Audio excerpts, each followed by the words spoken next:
Welcome to Wednesday Night Basketball, presented by Wabash TV. The 10th-ranked Battling Bishops visit Chadwick Court this evening.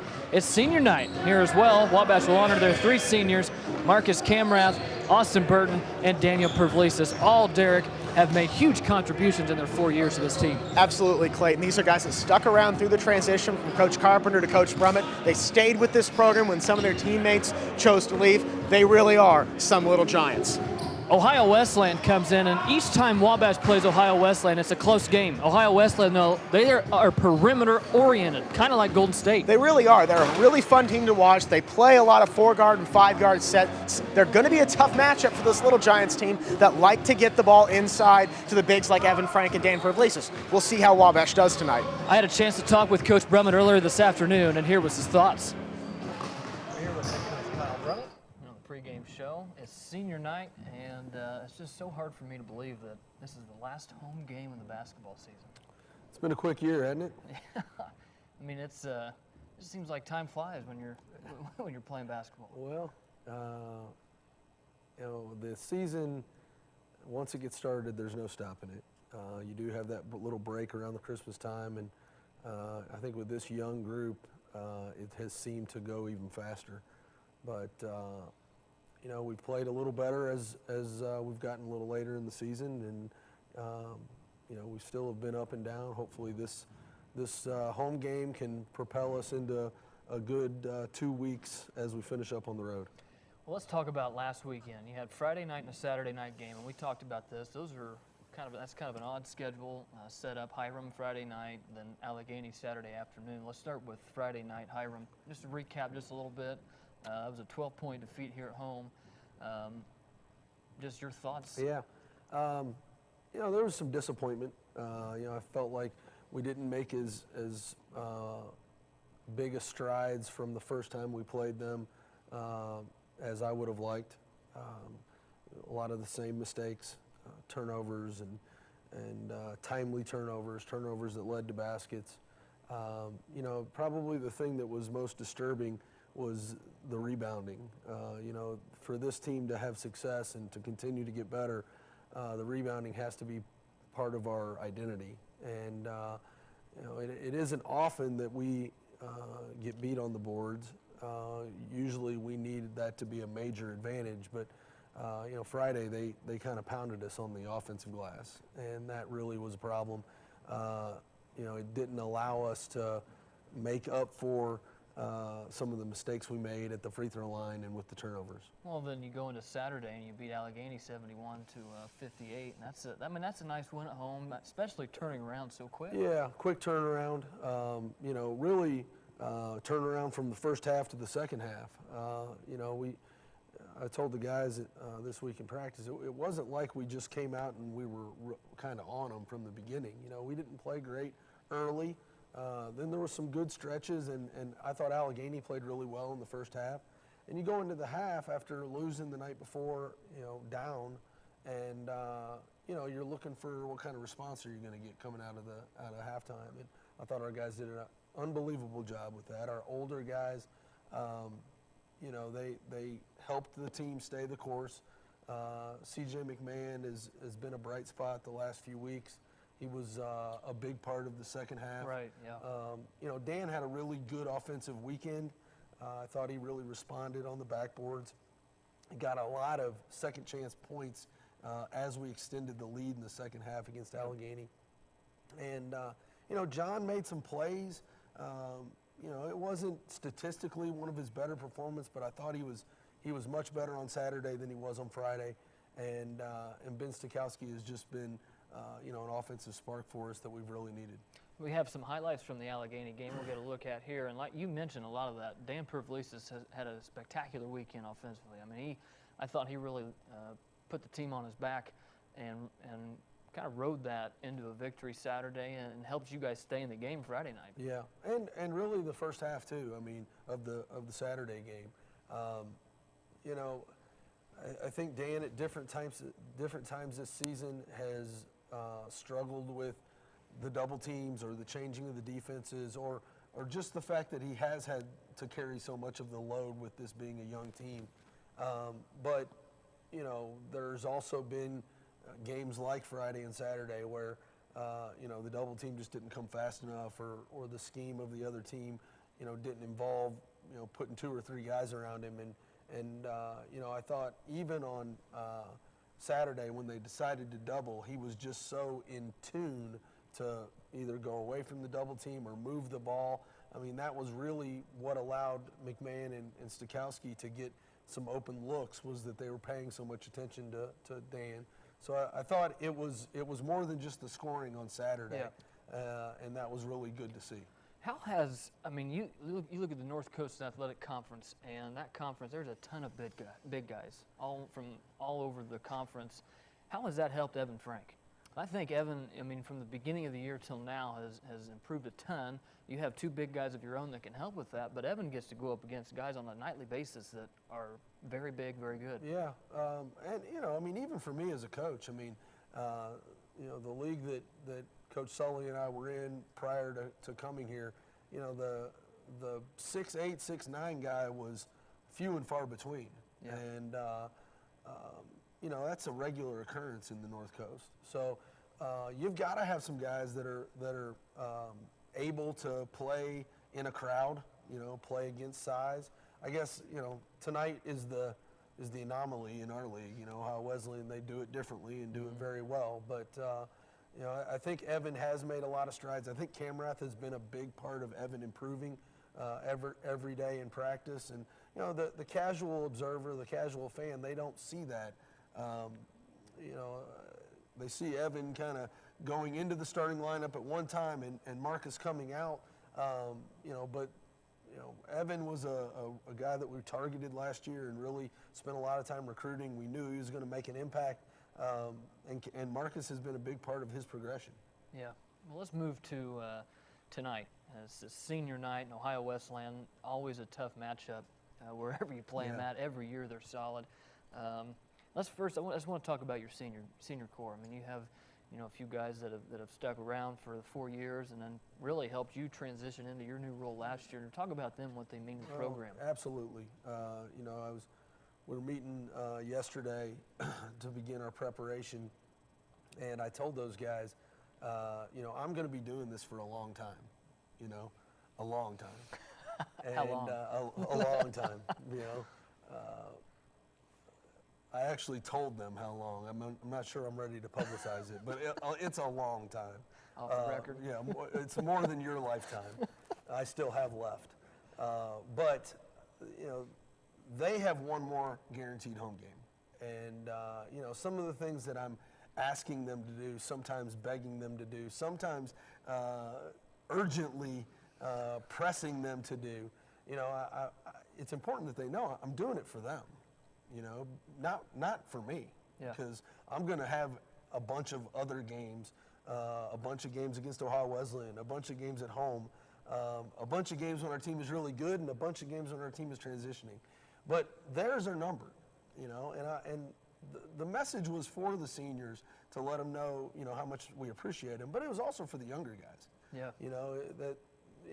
The seniors have laid the foundation and paved a way for us to get this thing going in the direction that we want it to be going in.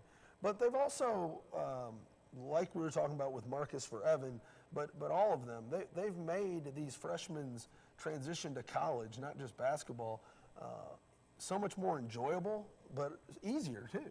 Mm-hmm. So, we want to go out tonight and play well for those guys. We want to go out tonight and get a win for what Dan Pervlisis has meant to Wabash basketball, what Austin Burton has meant to me in my transition, here to Wabash, and what Marcus Camrath, brings every day as far as lightening the mood and making his mark, that I think a lot of times he doesn't even realize he's doing. Do you, when you go into a game like this, and you've had many of these sorts of games, how do you get the younger guys involved with the older guys? What's the thought process? This is kind of the seniors' night in a way, but how do you incorporate? You've got to. It's cliche. People say you got to treat it like another game. As far as the preparation goes and the practices leading up, I mean, you know, you don't change a whole lot. I mean, we will start our seniors tonight. You know, I've regularly started my seniors on senior night. You know, I think, you know, those guys, they deserve that last, you know, cheer before the game starts and to make sure that they have their imprint on the game. You know, and I think when you have a great culture and a together group, which I really believe we have, you know, those younger guys, they're excited for the seniors, you know, and our freshmen definitely are that, you know. I mean, if anything, they're young and giddy, you know, for anyone else's success. I mean, we don't have a guy in our group that is wrapped up in, you know, what's in it for me, you know, and that's it's a great place to work because of it. It's a great group of guys to be with. You know, I hope our seniors know that. I think they do. They've fostered that environment. And then those younger guys, they're just going to want to not let them down, you know. And I think usually when you have a really solid, good, together group, you know, when they play for each other, it turns out pretty well. Well, one of the great things about the basketball season is that even though you may lose a few games, you can turn around and play right again. And that's the best thing about the last half of the schedule is you've had a back-to-back, and then Ohio Wesleyan's right here again here at home. And, you know, for your guys, they get to go out with a good team. I think this really helps you prepare for the tournament. Absolutely, as well. Absolutely. And you know, like for this team, I mean, the next game has always been the most important one, you know, because we've been such an up and down group. I mean, you know, we haven't really had a long slide, you know, but we have been, you know, win one, lose one, you know, and I do think getting to jump right back in there, I tell them regularly during the season, I'm like, this is the great thing about basketball versus football. You know, you don't have to wait all week to show that you know that you made a mistake or that we can change it or what have you. You're able to jump right back into it. And, you know, this year, I mean, both of those Friday, Saturday games, I mean, even back to the first weekend of the season when we went to Chicago and played at Wheaton, you know, we lose on the Friday night and then we jump right back and play pretty well on the Saturday. You know, I'd like to string a few together here as we finish up, but you know, I think it does help a young group knowing that, all right, once once coach has handled the negative of the loss, you know, we can get right back on the horse and go out and play again. Right. What can we expect from Ohio Wesleyan tonight? Well, I mean, they're as perimeter-oriented team as you're going to see. You know, I don't necessarily love throwing around comparisons because, you know, everyone's opinion varies. But, you know, in Division III circles, I mean, they would be comparable to Golden State. I was going to ask, that was my next. They're going to play 5 around the three-point line. They're going to put you in, you know, multiple ball screen situations within a possession. There really no structure other than playing off of the defense. And all 5 guys and really the 3 or 4 guys they bring in off the bench are all not just capable but good three-point shooters. You know, so a lot of times you build your defensive plan off the guys that you can give the most help off of, and you know, it's really hard with them because there aren't a lot of guys that you can give help off of. I mean, they've got, you know, 5 guys averaging in double figures. So does that change then how you want to match up against them? Oh, it does. Out there. It does. You know, if you notice we have played smaller as the season has gone on. You know, I think part of that was, you know, we were growing as a team, and you know, maybe with this young of a group, I didn't know exactly what we were when we started. You know, team without Stikowski and then the team with Stikowski. You know, you have to deal with that all the time. But you know, there's been some definite transition as the season has gone on. You know, the other piece is you've got to use your strength to counterbalance theirs. You know, you definitely don't want to go in and try to play Ohio Wesleyan's game. I mean, there's a reason why they're 19-3. I mean, there aren't a whole lot of teams in the country that can play their style. So, you know, we've got to use our big guys. Right. You know, I think one of the advantages, and we have played them well over the last 2 years. You know, a win here last year, a very close loss, 1 or 2 points at their place. And the game at their place earlier this season, I think it ended up being 12 or 14, but it was a 4-point game with about 2 minutes to go or 3 minutes to go. And the reason for that is that Pavlidis can play on the perimeter. He can defend on the perimeter. Right. And a lot of people that play two bigger guys like we do, rarely are either of those guys able to move their feet like Dan can. So I think it does give us a defensive opportunity to kind of match them with what our offensive strengths might be versus their smaller size, and then trying to go at them with a defensive plan that you do have usually 4 guys that can guard on the perimeter. Well, going off of that, Coach, we'd like to wrap up as always with our keys to a Wabash victory tonight, and I'm sure you have enough. Points in the paint. We've got to match their high-scoring offense by finding high percentage buckets and putting them in. You might think that that's an obvious reason for that. I mean, you got to put points on the board. They're averaging over 85 points a game. But the other piece to that is, some of their guys, our bigger guys, can put some of their guys in foul trouble. Right. And I think that's a big key. Can we make them go deeper onto their bench than they want to go? So then, points in the paint, getting to the free throw line. I mean, we have been better recently at cashing in.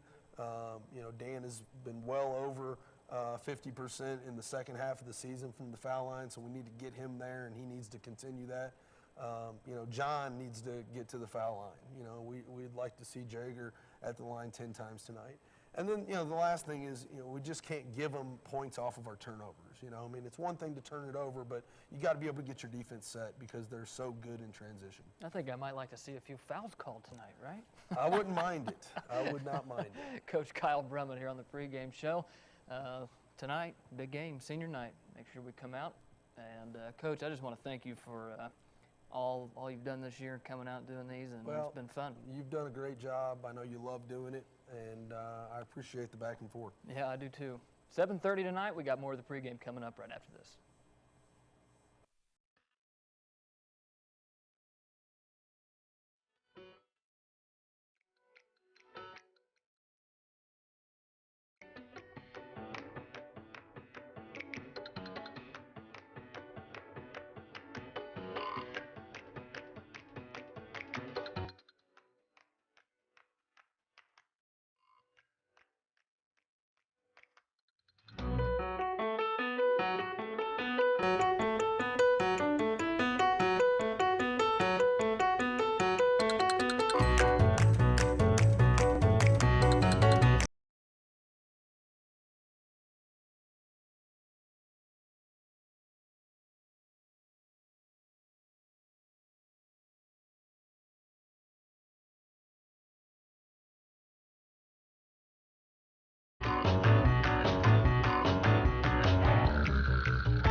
Well, it is really cold outside. We're hoping that it gets much better inside, a little warmer. We're hoping Little Giants can make it hot inside Chadwick Court, heat things up. We're looking for a big game out of our 3 seniors, Austin Burton, Marcus Camrath, and Daniel Pavlidis. Derek, Ohio Wesleyan's ranked 10th. They've only lost 2 games. They just beat Hiram 123-95. Wabash lost to Hiram by 12 here at home. This is a big game for Wabash. It's the final home game, but it's important Wabash comes away with a victory. Well, it is, Clayton. Wabash is 7th right now, 5-9 in the league. They're 1 game back of Oberlin, 2 games back of Denison. If some things go their way, Wabash could vault all the way up to 5th in the postseason standings, maybe get the 5 seed. I think Wabash is pretty well out of hosting a home game, but a win here tonight would be huge with 4 games to go on the schedule.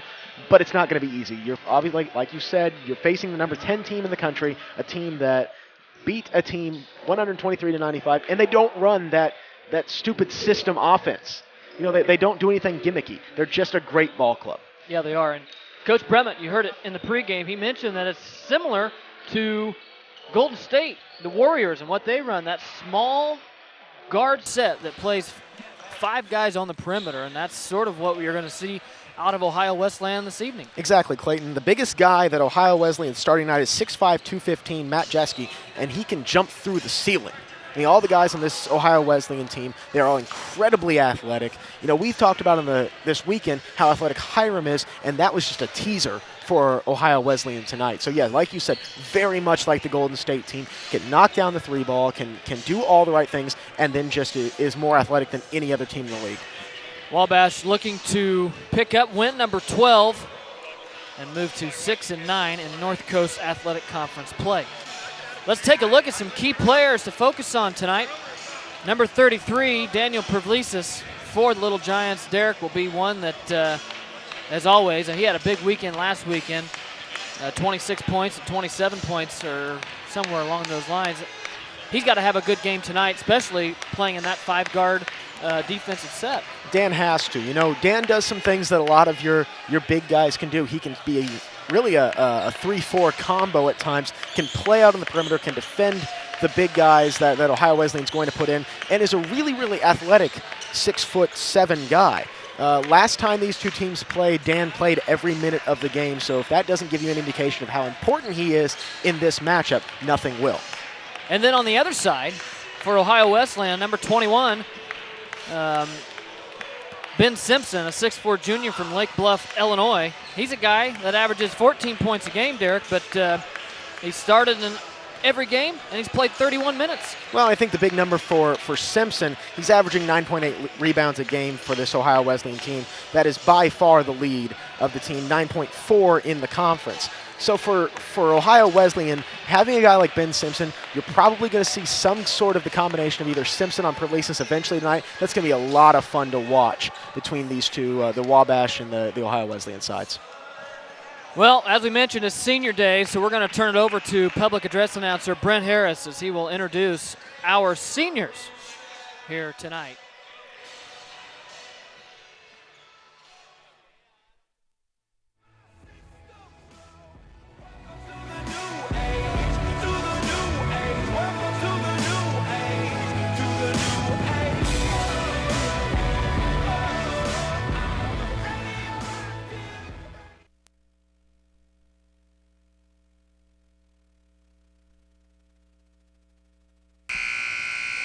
Good evening, ladies and gentlemen. Welcome to Chadwick Court for tonight's North Coast Athletic Conference men's basketball contest between the visiting Ohio Wesleyan Battling Bishops and your Wabash College Little Giants.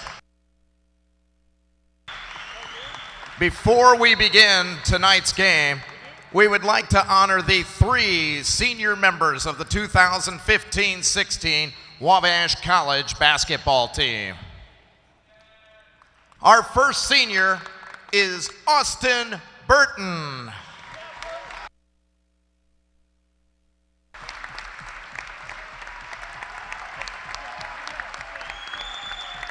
Austin is a biology major and psychology minor with an education area of concentration. He'll be moving on as a teacher after graduation and then will be student teaching at Crawfordsville High School. He's being escorted by his mother, Sheila Burton, father, Greg Burton, and wife, Madison Burton. Ladies and gentlemen, Austin Burton.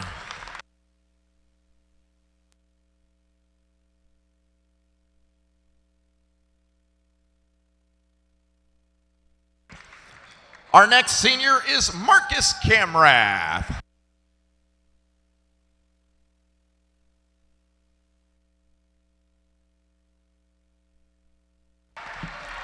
Marcus is a political science major and history minor. He's a member of Lambda Chi Alpha fraternity. While his future plans are uncertain, he knows he'll be successful in whatever he chooses. He'll be escorted by his mother, Deb, and his father, Edward. Ladies and gentlemen, Marcus Camrath.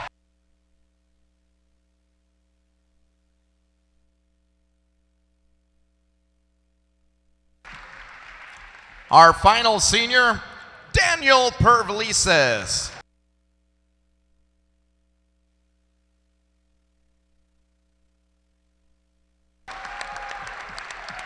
Daniel is a rhetoric major and economics minor. He's a member of Beta Theta Pi fraternity.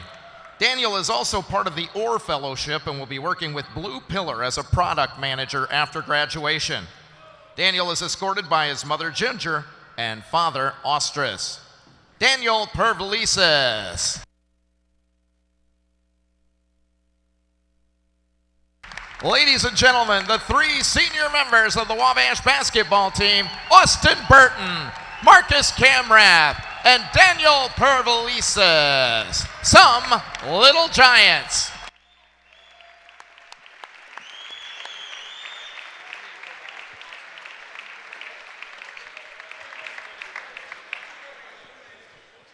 Nice little recognition there for our 3 seniors, Austin Burton, Daniel Pervelises, and Marcus Camrath. And we mentioned earlier, all 3 of those guys, just contributions that not only on the floor, but also in the classroom and outside of basketball, Derek. They really encompass what Wabash is about. Absolutely, they're great guys. You heard the PA announcer say, some Little Giants.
All right, let's take a look at our starting lineups for tonight's ball game. Ohio Wesleyan and Wabash.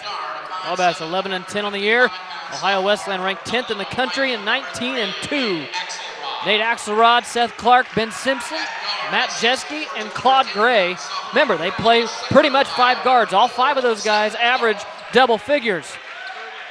Wabash will go with their normal, Johnny Jager, Duncan Roy, Austin Burton, Daniel Pervelises, and instead Marcus Camrath will start as a senior. Coach Brummett always starts his seniors on senior night, and that's something I think that most coaches do. It really does. You know, if nothing else, it's a recognition of what those seniors have done for your program over the past 4 years, and especially here at Wabash. With these guys having gone through the coaching change after the second year, I know that some of them, really wondered, do I come back? Is this something that I want to do? But it's great to have seen them stuck around and to see what they have done for this team going forward. It's immeasurable, the contribution they've made. Let's take a look at Coach Brummett's keys to the game for a victory tonight against the Battling Bishops. As you get a look there at our starting lineups. Clayton, tonight's keys to the game, you heard Coach Brummett say it in the pregame, points in the paint, making free throws and avoiding points off of turnovers, points in the paint. This Ohio Wesleyan team, as we've said over and over, they like to play 4 and 5 guard sets. That leaves a lot of space in the middle for someone like a Dan Pervelises or an Evan Frank or a Marcus Camrath to exploit and being able to get into the paint. That's also going to be able to put pressure on this Ohio Wesleyan team on the defensive end. It's going to get fouls on some of their big guys, and it's going to force Ohio Wesleyan to go deeper into the bench. Making free throws, that goes along with getting into the paint, getting the ball down into the shaded area. This Wabash team, they're not a great free throw shooting team on the year. They only shoot about 60% on the year from the charity stripe. That's not good enough. That's definitely not going to be good enough tonight against the 10th ranked team in the country, and avoiding points off of turnovers. You know, you saw it against Hiram this past weekend. Whenever the turnover total is up, that's going to lead to fast break points. And against a very athletic team like this Ohio Wesleyan team, they're going to be able to capitalize on those turnovers. Whether it's the kick-out three or the drive to the basket, Wabash has to limit the turnovers and thus limit the points off the turnovers. So, to reiterate, Wabash has got to get points in the paint, they've got to make their foul shots, and they've got to limit the points off of turnovers. Wabash needs, I would consider this a must-win. These final 4 games are must-win games for Wabash. Absolutely. Sitting at 5-9 in the league, if you're trying to climb the standings, Wabash really has to win out. They get to 9-9 if they win the rest of their games, but it's going to be a tough road, especially against a great Ohio Wesleyan team tonight. Tonight's officials, Todd Morgan, Greg Webb, and Brad Claus. Pervlesis will jump it up in the middle along with Ben Simpson. And Ohio Wesleyan will win the tip. They're in black uniforms, really a sharp-looking set of uniforms. Wabash in their home whites. 2 teams with some sharp unis tonight. Here's Simpson into the lane with the layup missed. But you see all 5 guys playing around the perimeter, clearing space to get ISOs to go into the lane at the basket. This is Johnny Jager, the freshman. One of 2 guys that averaged double figures for Wabash. Johnny averages 15 on the year. Here's Duncan Roy. 10 on the shot clock for the Little Giants. Johnny working to Roy for 3. It's off, rebound, senior Camrath up, that's no good. And Ohio Wesleyan hauls down the rebound. You got to like the composure that Jager showed on that possession, though. You know, as a freshman going against the 10th ranked team in the country, and especially a very long, very athletic 10th ranked team in the country, you've really got to appreciate the freshman being able to compose himself and get a decent look and milk some shot clock. Fouls on Duncan Roy as Claude Gray drove to the rim. Fresh shot clock for the Battling Bishops. This is Seth Clark, 6'4" sophomore from Lewis Center, Ohio. Here's a 3, and that's no good. That was senior Matt Jeske. No score. Little over a minute gone by here at Chadwick Court. Nice crowd on hand for this Wednesday night final home game of the regular season. Here's Burton going in, flips it up, nearly made it, but Camrath is there to score. Great to see Camrath get going here early. He gives you a presence inside that Ohio Wesleyan, at least with this lineup, doesn't really have on the offensive side. Not a lot of inside play for Ohio Wesleyan. It's going to be a lot of dribble penetrate. And 3s, like this one. That's a long one, it's good. Nate Axelrod picks up the triple, and here comes Johnny Jager, 3-2. Ohio Wesleyan leads early.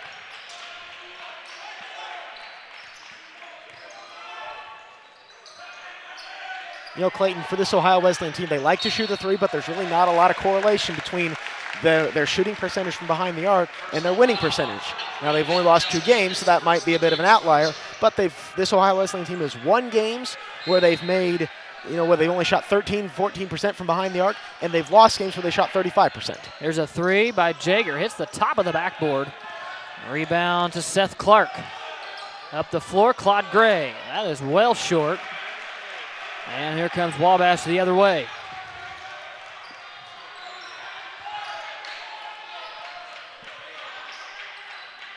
I don't think Ohio Wesleyan will be playing a zone. Coach Brummett didn't expect it, and there's another foul. You know, the matchups for Ohio Wesleyan, they're not great, but when they're as long and as athletic and as lanky as they are, you can get away with being able to put smaller guys on larger guys. They do have a 6'8" player in Lucas Gould as Camrath scores. Great spin move there for Marcus. They do have Lucas Gould, who's a 6'8" sophomore from Cincinnati. But I think Gould is actually a scratch tonight. Oh, is he? Mm-hmm. We don't get a list of those courtside. But you did. And that's why you're good at what you do. There's another long 3, Axelrod. I went and found it. You just got to know the right people to ask, Clayton. That's true. Hey, you got to know people these days, right? It's not about what you know, it's about who you know. Yeah. 17 minutes to play. Here's Cameron inside, flips it up and in. You've seen it for Wabash. All 6 of their points in this game have come in the paint. We heard Coach Brummett talk about that as one of the keys to tonight's contest. Kick out. Here's a 3. Ben Simpson. That's long, and Seth Davis pulls in the board. Tie ball game. A little bit unlucky there for Wabash. The long rebound kicked out. They had a few guys down low ready to rebound the ball. Claude Gray, tough move on the baseline. Little spin and shot. Very athletic, Claude Gray is. 6'4", 205 pounds from Avon, Ohio. Plays that swingman position. He does it as well as anybody in the conference. Johnny from 15. That's short. Got his own rebound, though, and flips it out. Good play by Johnny Jager. Absolutely. A lot of hustle there, but you'd like to see him knock down that shot in the first effort. Here comes 2 subs for Wabash. Stokowski and Evan Frank set to check in. Roy along the baseline. Here's Pervlisis from 16 feet. Got it. Dan's typically not a great mid-range jumper shooter. If he can get that going tonight, that's going to be great for Wabash going forward. Another 3 by Axelrod.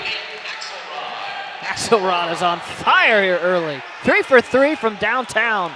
33% three-point shooter on the year. Probably not going to keep it up at this rate, but Seth Clark shooting over 42%. This Ohio Wesleyan team does really well from behind the arc. Matt Jeske picks up his second. That's the 3rd on Ohio Wesleyan. Frank checks in. Camrath comes out along with Burton. Stokowski checks back in. You get a look there at Coach Brummett, trying to guide his team to a 12th win on the year. It's knocked out of bounds. It'll stay with Wabash. For some reason, it always seems like Wabash plays Ohio Wesleyan pretty close here in Chadwick. There's Pervlisis out front. 11-8 our score here at Chadwick Court on senior night. Pervlisis inside, and he was fouled. Good find by Jager, and Dan lays it in. Very strong move for Pervlisis. He knows he has the size advantage. He just has to get to the rack, does, and is fouled on the way up. He was wide open there, too. Absolutely. Dan will try to complete the 3-point play. Man, he's got a sweet stroke now from the line, doesn't he? He looks a lot more confident now than he used to. It used to be he kind of got up to the shoulder and just shoved it. Yep. Now he actually kind of gets the hand in the cookie jar, as they say. Here's Axelrod. He gets a high ball screen. Simpson for 3. That's short, and Evan Frank is there. He's missed pretty badly on both of his attempts from the top of the key. Wabash has a chance to take the lead here on this possession. This is a player that Coach Brummett likes, Ben Stokowski. He's really stepped up here in the later half of the season. That's exactly what I was going to say, Clayton. One thing to watch out for tonight is the production out of guys like Ben Stokowski and Sage McMahon. Coming off the bench, typically for Wabash, their production is huge for this Little Giants team. Axelrod knocks down his 4th straight. He came to play tonight. Cold outside's not affecting him. 14-11 our score, 14-23 to play here in the first half. Derek Andre and Clayton Randolph are courtside for this senior night matchup. You can see Evan Frank trying to go to work down low in that low post. He's got the height and the size advantage on Kinsley. Ben Stokowski, a little step back jumper, no good. Here comes Axelrod speeding away from the crowd. Might as well shoot it now. He's open and is in range. And there he goes, it was blocked. Duncan Roy got a piece of it. First miss for Nate Axelrod. Well, Nate Axelrod at 5'7", 155 is not Steph Curry. So he'll miss him eventually.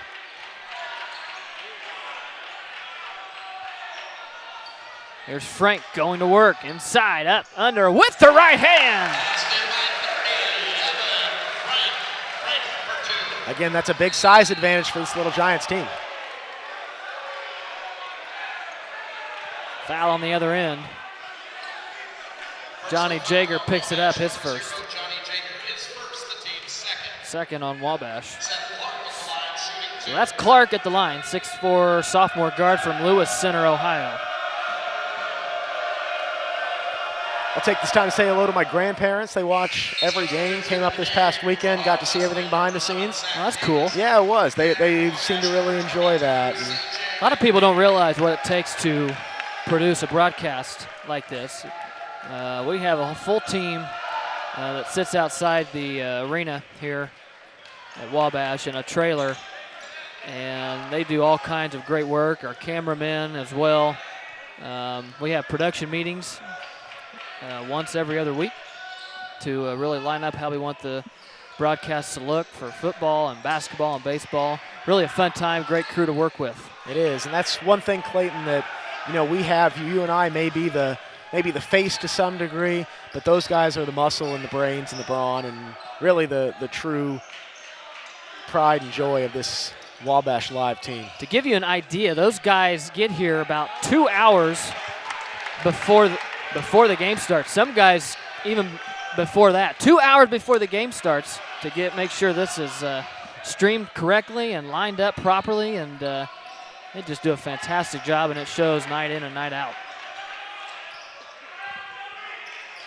12:35 to play in the first half. Frank to the rim, misses. 16-13, Ohio Wesleyan by 3. Zach Davis kicks it out, and Ohio Wesleyan will set it up. Look how their offense starts very high, right at the high elbow. Well, they've got everybody out around the perimeter. They're athletic enough and lanky enough. Great finger roll there from Seth Clark. Man, he can jump through the ceiling, can he? Well, that's what happens. That lane was wide open. Absolutely. There's nobody down low to plug up the lane and rim protect. Lead now is 5. And whenever you've got guys like Evan Frank trying to play on the perimeter, that's going to clear up space in the middle. Sikowski curling to the middle. Roy, corner 3. That's off. Pervlesis is there, though, and had it stripped by Seth Clark. Looked pretty clean from Clark on the back end. And a nice pass, and a foul was called on Pervlesis. Good find inside, though. Unfortunate for Dan. He thought that he got the ball there.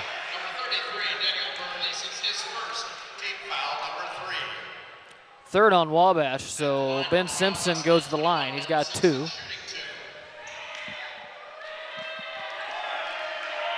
(18-13), 11:44 to play here in the first half. Simpson, he's got a sweet left-handed stroke, doesn't he? He does. He's a 6'4", 200-pound junior at Illinois. Ooh. And, Simpson, this entire Ohio Wesleyan team can shoot the basketball. They shoot about 38% from 3 on the year, and that's with a couple games of shooting about 14%. Simpson makes both. Keep in mind that all 5 starters for Ohio Wesleyan average double figures. And you don't see that all the time, but that just goes to show you the kind of offense they run. And they're not small double figures either. Seth Clark averages 16, Nate Axelrod averages 15, Claude Gray averages 14, and Ben Simpson averages 14. They really spread the ball around. That's what makes this Ohio Wesleyan team so dangerous, is that there's no one guy you can key in on defensively. You've got to play all 5 guys on the floor all the time. Here's Burton. 8 on the shot clock, gotta go. Burton, pump fakes, takes a side, dribble, he got it! Nice little move from Burton on the pump fake. Didn't take the first shot, took the step over, knocked down the open 3. Here's a triple on the other end, that's no good, and Stakowski skying for the rebound.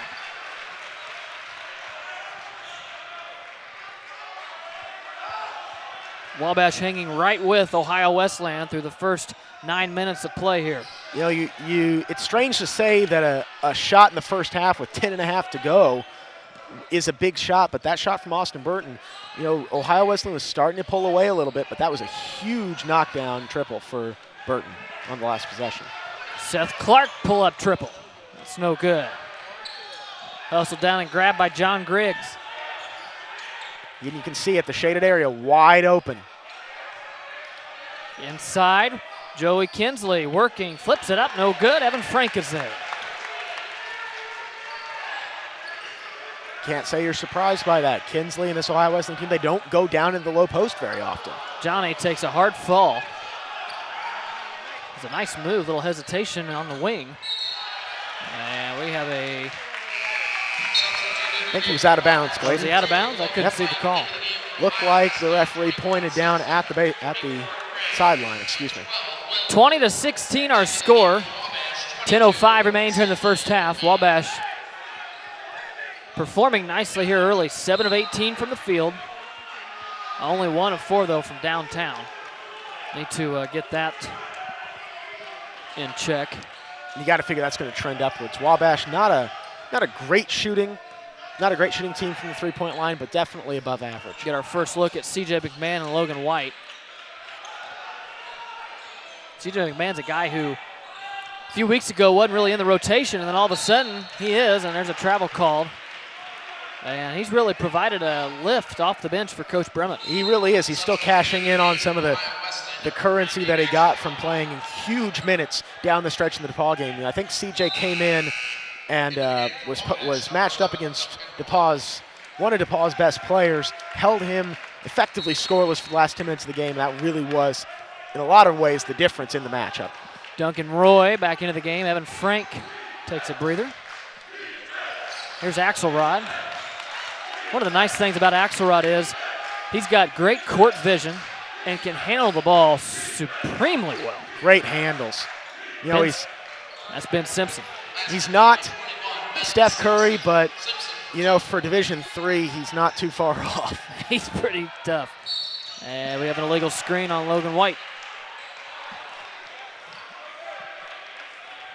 You saw one thing that Ohio Wesleyan's able to do. Because they're so athletic, they make other teams switch up their defensive posture. So whenever you're playing man-to-man, and the last possession, Logan White ended up being manned up against Nate Axelrod, which is not the matchup that you want if you're Wabash.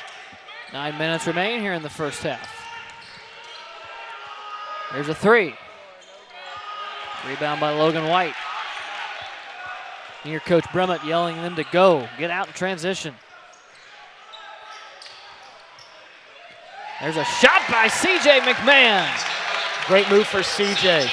You know, he's really come into his own as a scorer. Had 13 points on Saturday. I think that's his season high. We have a foul off the ball. It's on C.J. McMahon. You got to expect that. McMahon, he's matched up on Claude Gray. Gray, 6'4", 205. CJ, only 6', 190. Losing the athleticism battle as well, but, you know, doing a good job of keeping him there. Ben Simpson scores. Nice move there by Ben Simpson. Here's CJ, 15-footer. Good.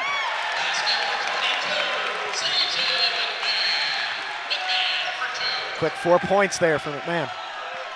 Here is Axelrod. He was blocked from behind. Great hands for Johnny. Way to get in there. Able to knock the ball out of the left hand of Axelrod. Didn't get called for the foul either. Well, I mean, Nate held the ball out there for Johnny to block. He just kind of had it out there in no man's land. You know, I'm not saying that's not a play that Johnny should make, but, you know, it's nice to see somebody with those kind of hands on the Little Giant uniform. Simpson flips it up. Good defense by Duncan Roy, and a jump ball is called. It'll go to Wabash.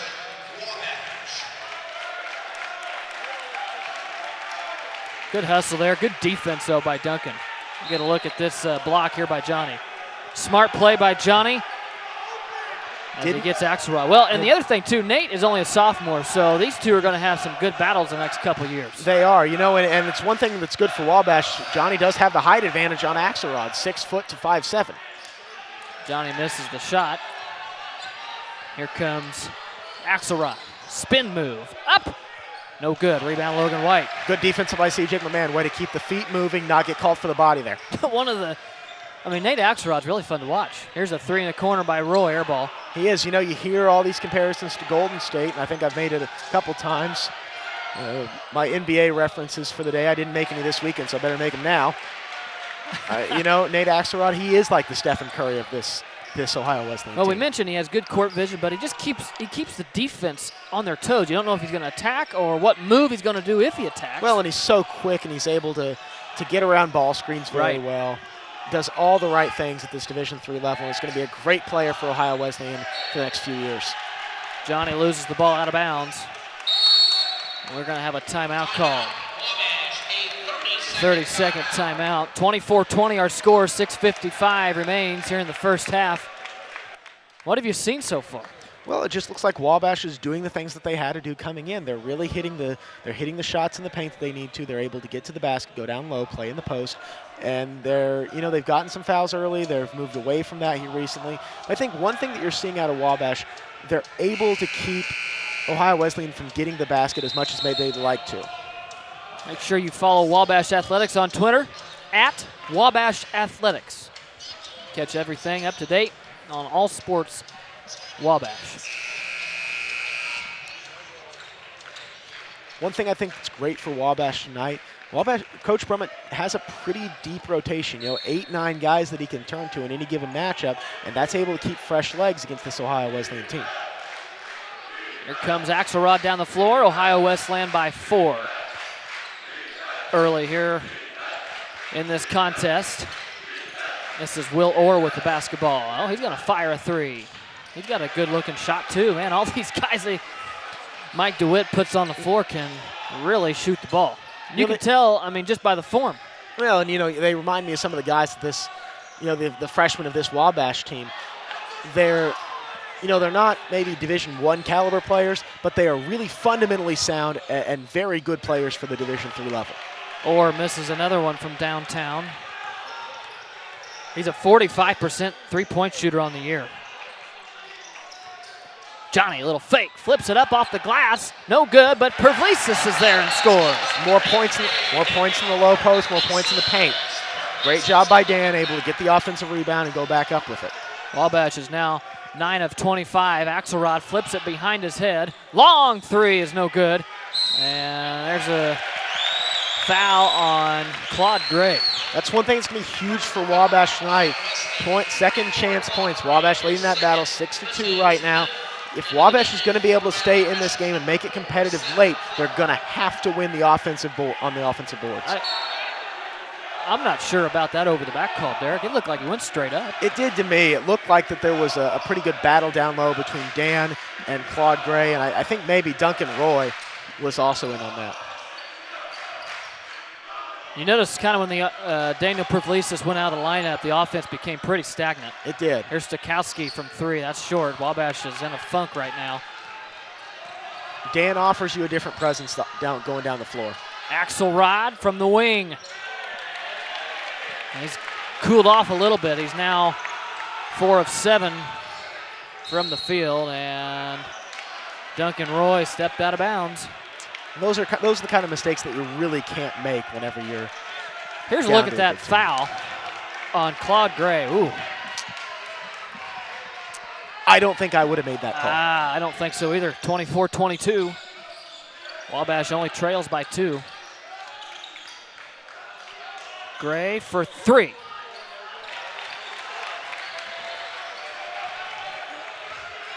Wabash may be getting a little lucky right now. Ohio Wesleyan only shooting 29% from the floor, but they're staying in this one, and those are the mistakes you really can't make. Just taking your eye off the ball for a split second. He's got to reel those in. 6th turnover for Wabash. They had Daniel Pervlesis wide open in the middle if they wanted him. Key stat right now, 6 turnovers for Wabash, only 1 for this Ohio Wesleyan team. Here's Seth Clark. McMahon tripped as he came out. Rebound to Pervlesis. Austin Burton set to check back in at the next dead ball. 4:23 remains here in the first half. Duncan trying to get it inside. He does. Pervlesis put the ball on the deck. Got it back. Flips it up and in. You hate to say it, but if Wabash is going to win this game, Dan Pervlesis has to play every minute from here on out. Jager strips Axelrod. Roy for 3.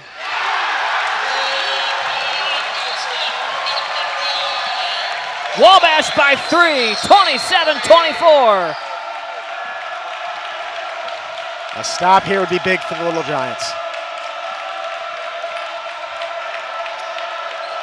Axelrod going to work on Roy. 12 on the shot clock. Ben Simpson dribbled the ball off his foot. That's big for the momentum for the Little Giants. 3:30 to go here in the half. If Wabash could take this lead or at least stay close into halftime, that'd be huge. Pavlicis missed the layup. Good find, though, by C.J. McMahon. Jeske picks up his 3rd foul, though. Ohio Wesleyan on nearly a 5-minute scoring drought right now. That's really fueled this Wabash run. Pavlicis makes the first.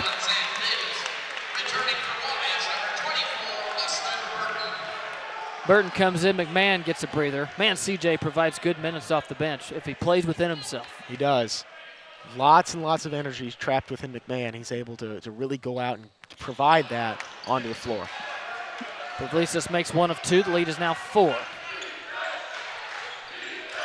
Claude Gray inside. And he had the ball knocked away, and we have a foul, I believe, on Pavlicis. That's Dan's 2nd. Both teams have 6. Both teams are in foul trouble. That foul isn't so bad. Only 3 minutes left in the first half. No, you know, Wabash is really, they're going to have to do a good job, though, of trying to create some energy on the offensive side with Pavlicis out of the game. Right now, though, Ohio Wesleyan has gone ice cold from the field. Wabash works the ball around. There's a 3 by Stakowski. In and out. I think it hit every part of the rim as Camrath misses 2. And here comes Ohio Wesleyan. Axelrod up off the glass. A little English on that one. That's a big shot for Ohio Wesleyan, getting back on the scoreboard, cutting the lead down to 2 with 2.5 to go here in the first half.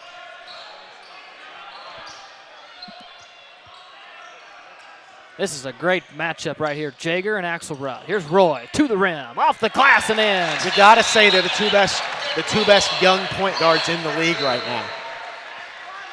One a sophomore, the other a freshman. It's going to be a lot of fun to watch here for the next few years. Axelrod flips it out. Clark for 3. That's what we're talking about with the court vision from Axelrod. Passes up a layup to get a teammate who's wide open a shot. If you're Ohio Wesleyan, though, you've got to be really, it's unfortunate. You got to expect Clark to make those. Camrath grabs the rebound. Man, Marcus fights so hard underneath, doesn't he? He does. You know, I've heard him described as a big puppy dog, you know, just so much energy, so happy all the time. And that really shows itself on the basketball floor. Axelrod picks up his 2nd foul. Again, but you see it. Wabash trying to go to the rim and make plays, trying to get into the paint. That time it was Jager. But typically it's either Pavlicis or Camrath or Evan Frank or whoever can get down low. Wabash has been able, thus far in the first half, to get into the shaded area. And Johnny makes his first. 31-26, 1:44 remains here in the first half. Wabash up by 5 points. 1 of 2 from the free throw line. Coach Brema said he got to make free throws. Wabash right now 3 of 5 from the charity stripe.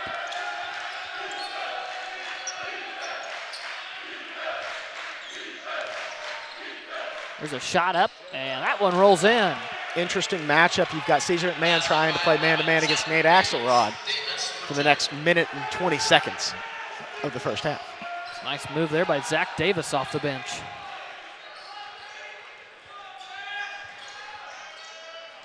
See what Wabash wants to do here. 1 minute remains here in the first half. 10 on the shot clock. Jager going to work on Axelrod. Flips it up. Did not hit the rim. And off to the races, Ohio Wesleyan. Axelrod pulls the trigger from deep. That's good. Timeout. Mike DeWitt and Ohio Wesleyan. It's a 30-second timeout, but Nate Axelrod. 31-31 with 53 seconds left. Derek, he has been on it since he started the games. 6 of 9 from the field, 5 of 7 from downtown. Here it is. Man in his face, buries it. Bang. You know, there's nothing else you can say. He's got 17 points, and we haven't even played 20 minutes of basketball yet. 6 of 9 from the floor, 5 of 7 from 3. The only thing I will say, Clayton, you've got to expect that to slow down. You know, if you are Coach DeWitt and Ohio Wesleyan, you can't expect Axelrod to give you, 17 more points to get 34 tonight. So you're going to have more production out of Clark and Simpson and Jeske and Gray. You're going to have to see those guys step up in the second half if Ohio Wesleyan's going to win this game. Because right now, though the score is tied, Wabash has won the last 10 minutes of the game. Wabash has 27 rebounds. Ohio Wesleyan 18. You see it there on the bottom of your screen. Stokowski, step back. Just short. Rebound, Logan White. Up with the left hand off the glass. Timeout, Wabash. Duncan Roy will check in. 30-second timeout. We'll take a timeout, too. 33-31. Wabash by 2 with 34 seconds left here in the first half.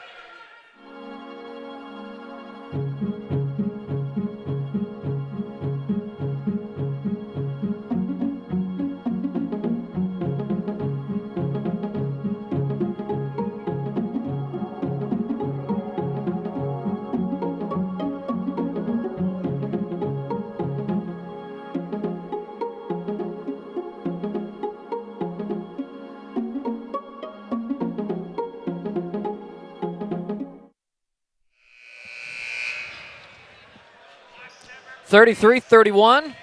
34.4 seconds to play here in the first half, and Nate Axelrod will bring it up for the Battling Bishops.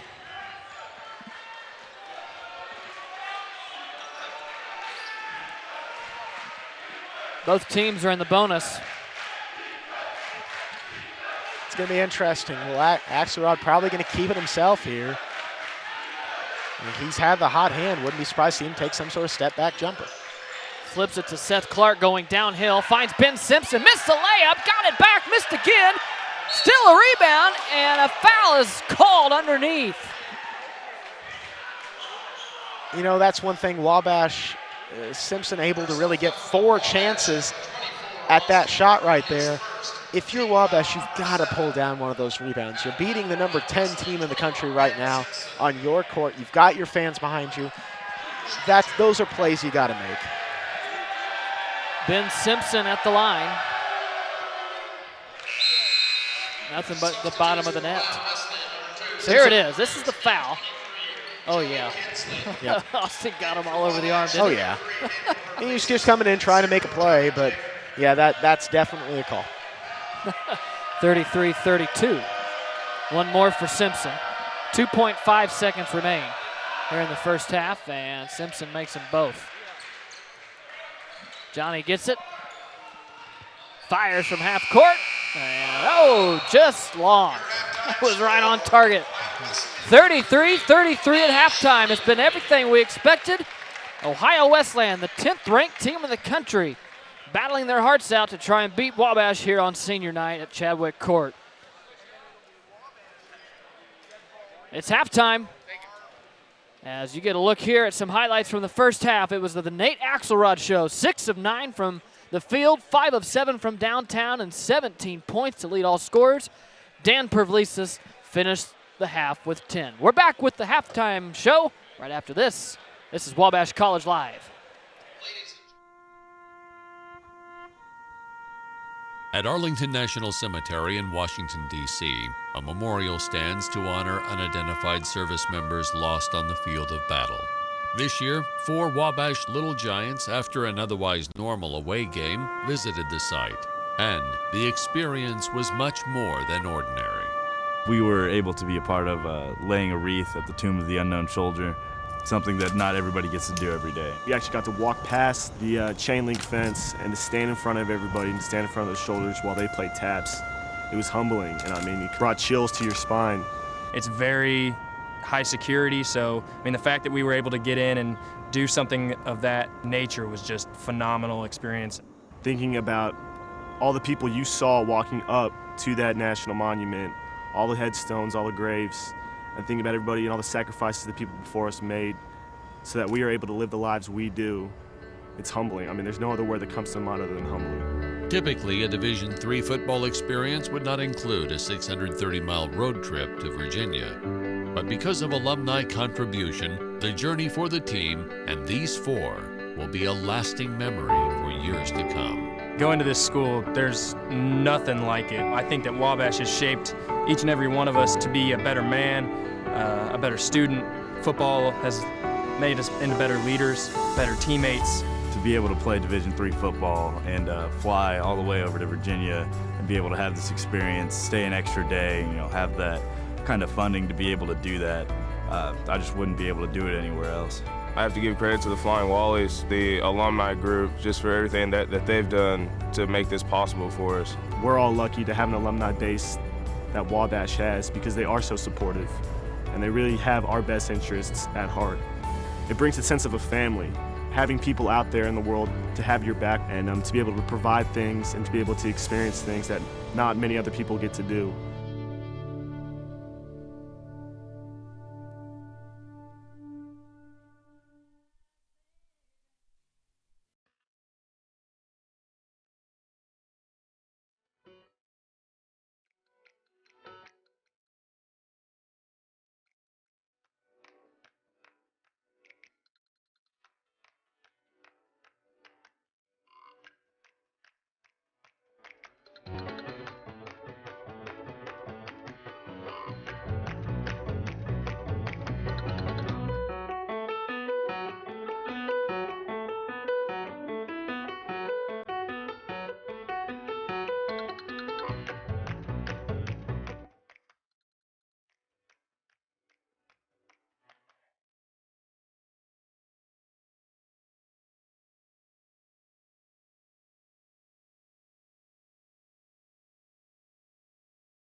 I know sports is important, but having the academic part along with it is a big plus. I've discovered in myself, a newfound ability to overcome adversity at all different angles. At a Division III school is really shaped around you developing yourself as a complete individual. The end result in my mind is you just become a very well-rounded person. Before I came into college, I didn't really think I'd be able to balance so much. It helps a lot that you have a family with your team that can guide you. With a D3 school, there's a lot of time for other opportunities. The coaches expect a lot of you during soccer, but after soccer, that's your own personal time to really find out who you are and other opportunities that you can pursue. By balancing all of my interests, basketball, my leadership skills, and academics, I'm able to better prioritize my life and to manage it.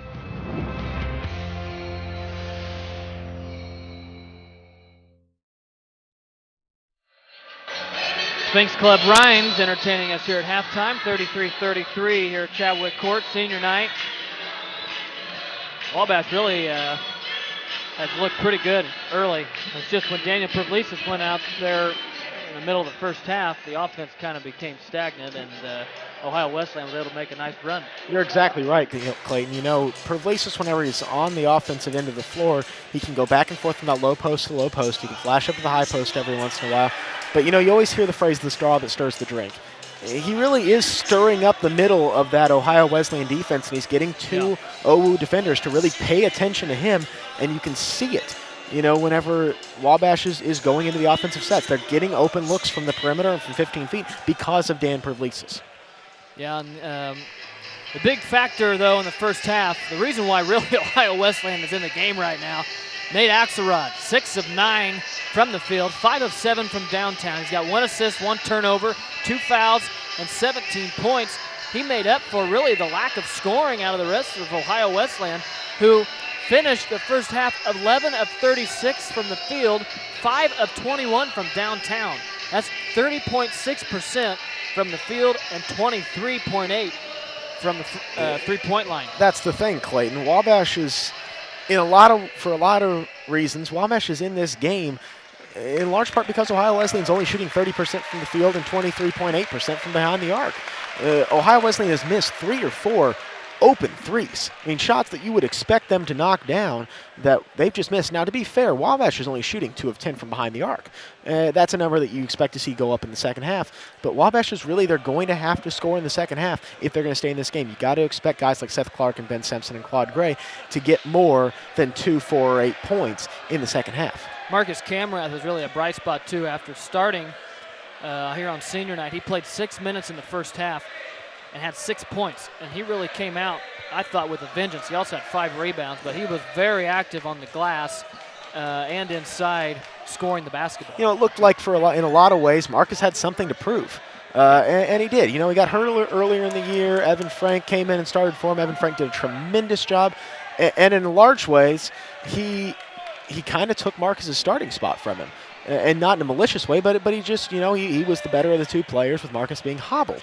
So I think that coming out on senior night, getting to start for the first time in a long time for Camrath, he did have something to prove. And I think 6 points and 5 boards in the first half, that makes a statement. Wabash shot 37.8% from the field in the first half, 14 of 37. They were 2 of 10, though, Derek, from downtown. And that's really something that you can't have. The other thing, too, was turnovers. Wabash had 6, and they really came at, it felt like poor times. Exactly. During the game. Well, you know, you had I think 2 or 3 possessions in a row where Wabash didn't even get more than 10 seconds off the shot clock because they either stepped out of bounds or threw the ball away. Or just didn't catch the ball when it was thrown to them. And if Ohio Wesleyan hadn't gone on their 6-minute scoring drought in the first half, that's enough time, and those are enough possessions for Ohio Wesleyan really to pull away in this ball game. I think that's one thing that Wabash is going to have to watch here in the second half, is trying to limit the number of turnovers. One thing that we're seeing tonight for Wabash, though, 2 bench points for Ohio Wesleyan. You know, 8 points, not a ton of production off of the bench, but if you can get that number up toward, 15 points, 12 to 15 points, that's a better number that we could see in the second half. Wabash 33, Ohio Wesleyan 33, the 10th ranked team in the country here at Chadwick Court. 19-2 overall. They're 11-2 in conference play. And, after this, you look at the schedule, Derek, Wabash has 3 straight home games, and it doesn't get any easier. I mean, the games from here on out are not easy, especially when you've got to travel to DePaul February 17th. Well, you got to go to Denison. Denison, not a bad team by any stretch. Wabash beat them pretty handedly here. I think it was about a 20-point game. But going to DePaul, that's a rivalry game. That's always a big game and always a tough matchup to go down to DePaul and try to get a win there. And then going to Kenyon. Kenyon, a team that Wabash probably should beat. They're ahead of them in the overall and in the conference standings. But they got beat by Kenyon whenever Kenyon came here to Chadwick. If Wabash could split that series, 3 wins out of the next 3 games for Wabash, certainly not out of the realm of possibility, but it's going to take some work. All right, let's take a break. When we come back, we'll take a look at Derek's keys to the second half right after this. This is Wabash College Live.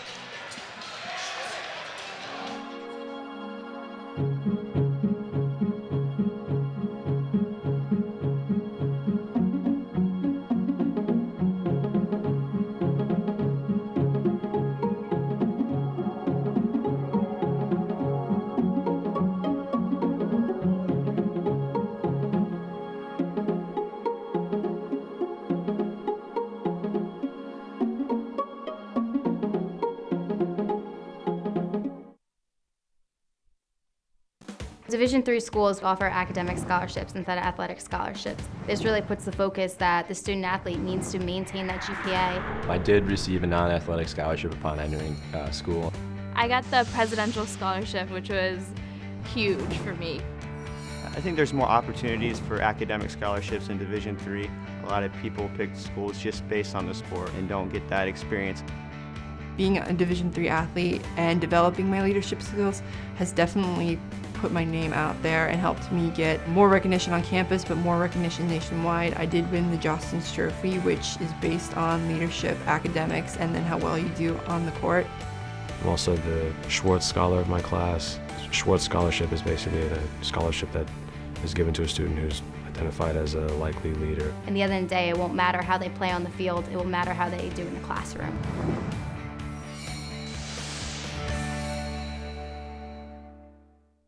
Conveniently located in the heart of campus, the Wabash College Bookstore is your first, best source for showing your Little Giant pride. From clothing for him or her, to hats, accessories, gifts, school supplies, and more, the bookstore has it all. Whether you're an alumnus, student, parent, or just a fan, come and visit us to find that special something for the Wabash person in your life. Wabash always fights. Division III allows you to be able to give yourself to other things. Not even just participate in them, but really get involved with them if you want to. There's a lot of interaction. It's not just sitting back, taking notes. You're actually doing hands-on things and better preparing yourself for your major. Choosing a Division III school, I've had the opportunity to develop my leadership skills and to be more involved on campus. Division III in athletics, affords students the opportunity not only to participate in intercollegiate athletics at a competitive level, but also gives them the opportunity to, engage in the other interests in their campus and in their lives outside of that sport and outside of the academics on the campus. And to have opportunity to have time to join clubs and being able to play basketball, it allows you to just be able to do everything you want to do. I wouldn't change it for the world.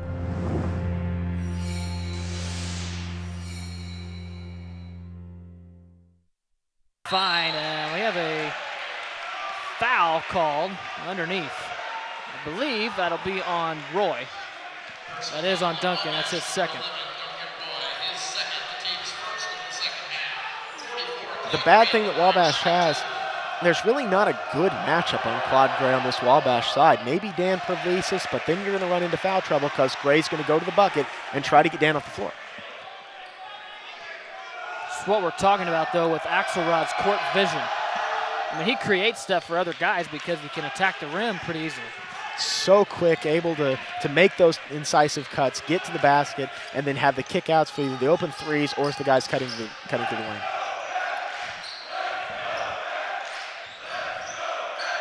Wabash with the basketball. Played a minute here in the first half. Coach Brummett going back with his normal starters, and that one is turned over. Ohio Wesleyan off to the races. Axelrod spotting up in the corner, missed it, and the ball was tipped to Ben Simpson. Dan unable to corral that one there.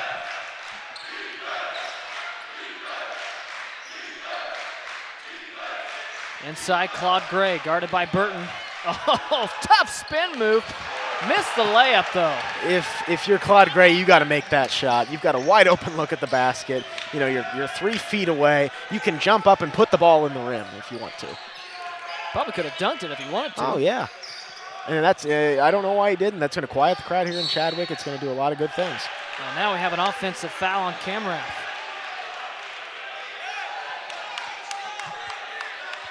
His first. I don't know what he did. I didn't see it down there. If he was moving his defender out of the way. I didn't catch it. I was out while I was watching the ball on the perimeter. I'm not sure. 36-33. It was 33-33 at halftime, wasn't it? Yep. So the only buckets we've had are the free throws by Claude Gray. Right? No. Somebody made a 2 at some point, I think. Because Gray only made 1 of 2 from the line. Okay, I'm losing it then. Good hustle there by Wabash. Stay with Little Giants. We're getting old, Clayton. You're getting gray. That's what a full week will do to you at Wabash. Right? Yeah, you're getting gray hairs. I mean, talking about that in the pregame. I know, kind of scary. 17:50 to play here in the second half. Burton thought about it, dribbles in, jump stops, wide open and scores. It's like the Red Sea parted for him. Not really sure why there wasn't any help defense step over in front of him, but this Ohio Wesleyan team typically doesn't have to play a lot in the paint. There's Seth Clark. Pulls up, NBA range, missed it, rebound Camrath.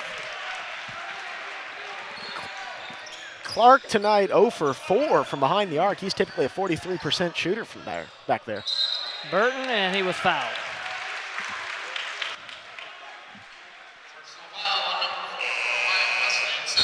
Seth Clark gets his first, team's first. Camrath takes a seat, 17-17 to play.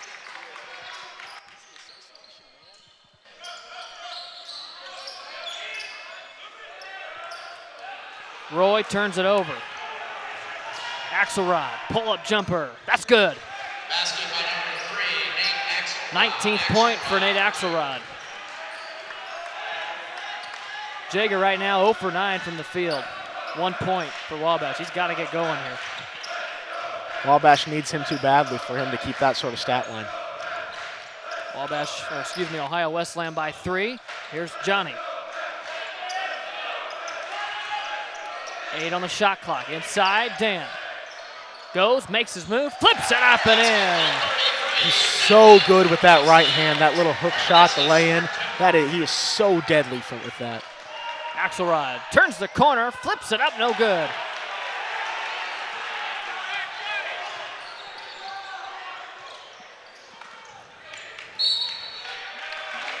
Another foul inside.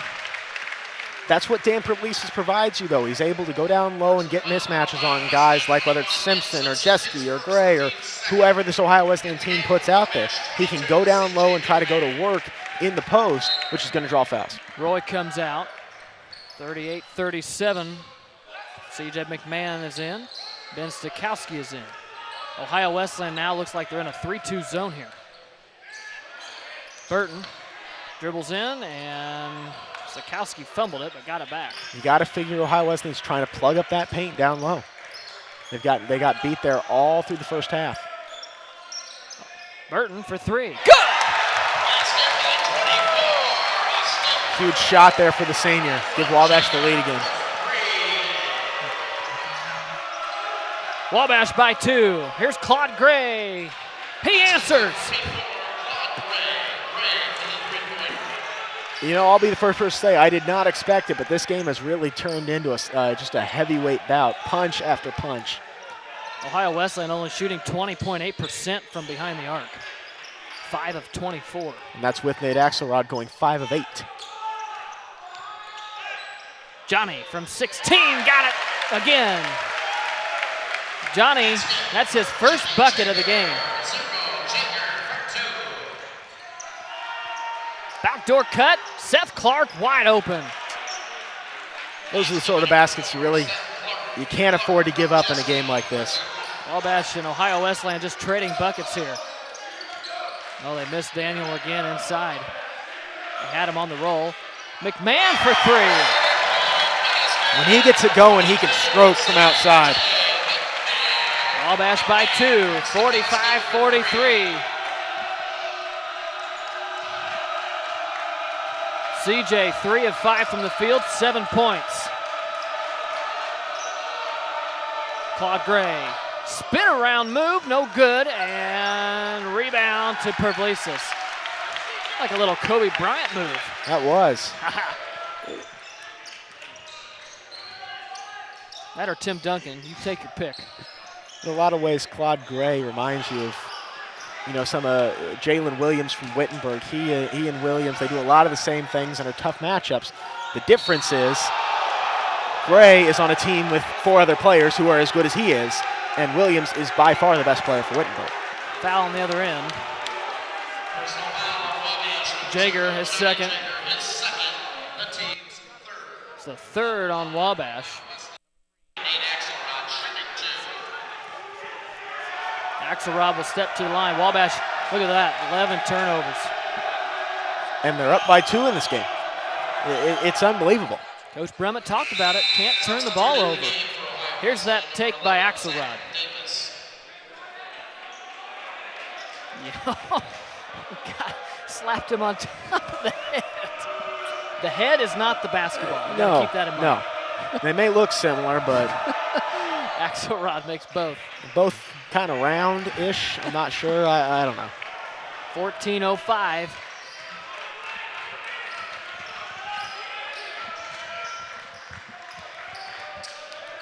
There's Johnny.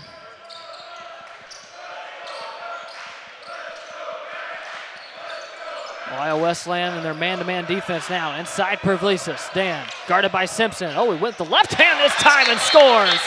Typically, Dan likes to make the move back into the middle of the floor so he can get it with the right hand. Pervlisis has not missed from the field. He's 6 of 6. Gray for 3. That one rolls in and out. Claude Gray has picked it up. He's 3 of 9. He's got 8 points. Johnny kicks it out. McMahon. CJ was fouled. I believe that was Zach Davis that got him. Third on Ohio Wesleyan. 47-45, Wabash by 2. This has been a fun game. It's here been on senior night. It's been a much better game than I think any of us would have anticipated. Oh, nice find. Frank, oh, it was blocked. Ben Simpson. Just an athletic play by this Ohio Wesleyan team, and we've seen them all night long. Just 5 long, lanky athletes, one right after the other. Ball's knocked out of bounds, 22 on the shot clock. 13-11 remains. One thing this Wabash team does have, though, they've got some length themselves with guys like Stokowski and Duncan Roy. Johnny pulls the trigger. That's off. Man, we got to get Johnny going. 1 for 10. Seth Davis from way outside. He shot that from Fountain County. And rebound, Evan Frank. Excuse me, Jager's now 1 for 11. McMahon, oh, he may have traveled there. Flips it up. Miss. Rebound, Ben Simpson. You'd like to see McMahon make those floaters going into the lane. At this stage in the game, you've almost got to see him make those floaters going into the lane. Here's Axelrod. This is the matchup Nate wanted. Taking Pervlesis off the dribble, back out. Gray traveled.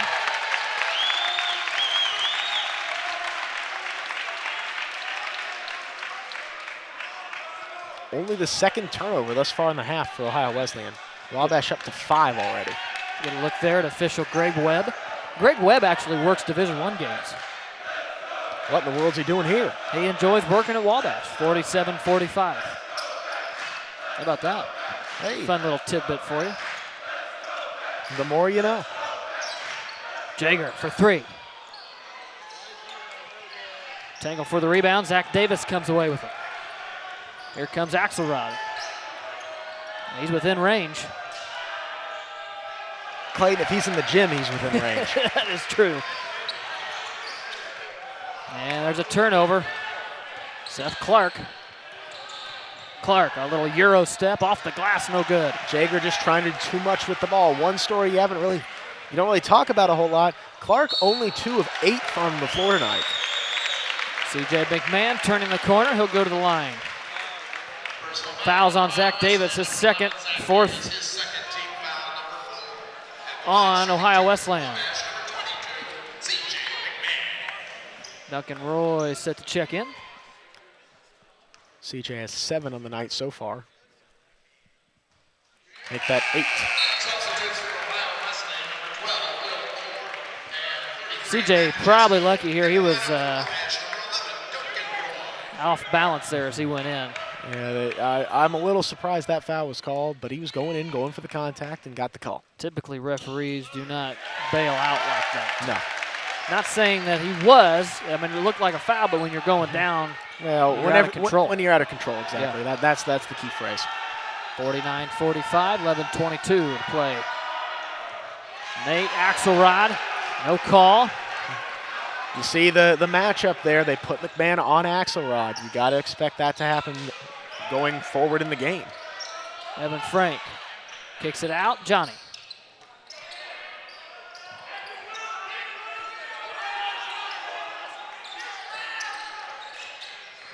Wabash working it around. Roy for 3. Big shot there.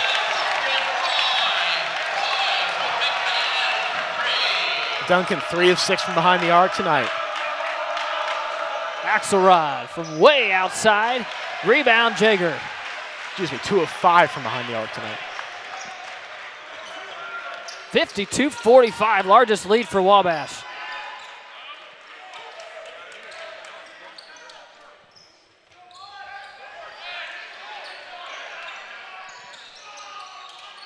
Wabash trying to get it inside, nothing going. Axelrod tipped it away, 6 on the shot clock. Inside, Pervlesis with the left hand.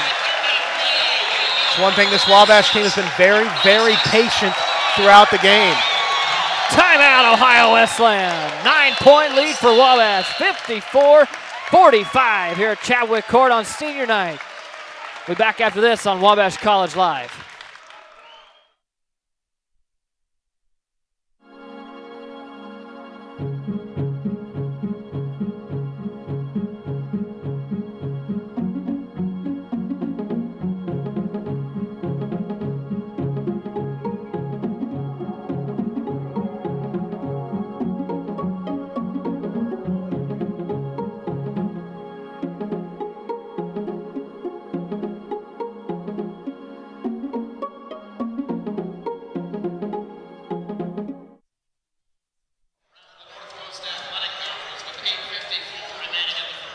(54-45). Take a look at that stat. 22 points in the paint for Wabash. 12 for Ohio Wesleyan. Coach Brummett talked about it earlier in the pregame. You know, you've got to get points in the shaded area of the basket. If you're this Wabash team, they like to go inside. They're able to get mismatches down low, and the guys have taken advantage of it. What more can you say? Derek Andre and Clayton Randolph courtside with you. Be sure to stay tuned after the game. Here are Coach Brummett's thoughts. Win or lose, he's always gracious enough to come by and chat with us. You know, Clayton, I have absolutely no data to back this up, but this has got to be one of the larger leads that Ohio Wesleyan has seen all year long. In their 2 losses, they've lost by a combined 3 points. They lost 72-74 to Hiram and 90-91 to Worcester. They're pretty good. 19-2, there's no joke with that.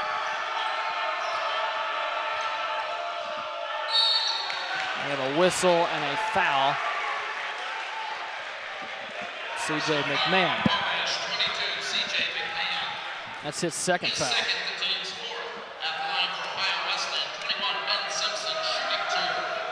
It's one thing Wabash has right now. They don't have anybody with more than 2 fouls. There's Ben Simpson at the line. Oh, that's his first miss. Simpson's had a hard time finding the bucket tonight. 2 of 10 from the field. He's got 8 points. Claude Gray, Matt Jeske, Ben Simpson, even Seth Clark, all 4, they're all averaging in double figures. Each of them is just 2 or 3, made just 2 or 3 field goals tonight, excuse me. 54-46, we're under 10 minutes to play. Every possession counts for Wabash. You cannot let the number 10 ranked team in the country feel like they have the momentum. Got to keep them on their heels. Here's Pervlesis working hard. It was blocked. And off to the races, the Bishops. Let's see if they can battle back. Kinsley had it. Axelrod. Holy cow. I have no words for that. Instead of Fountain County, it's Indianapolis now. Yeah. Woo!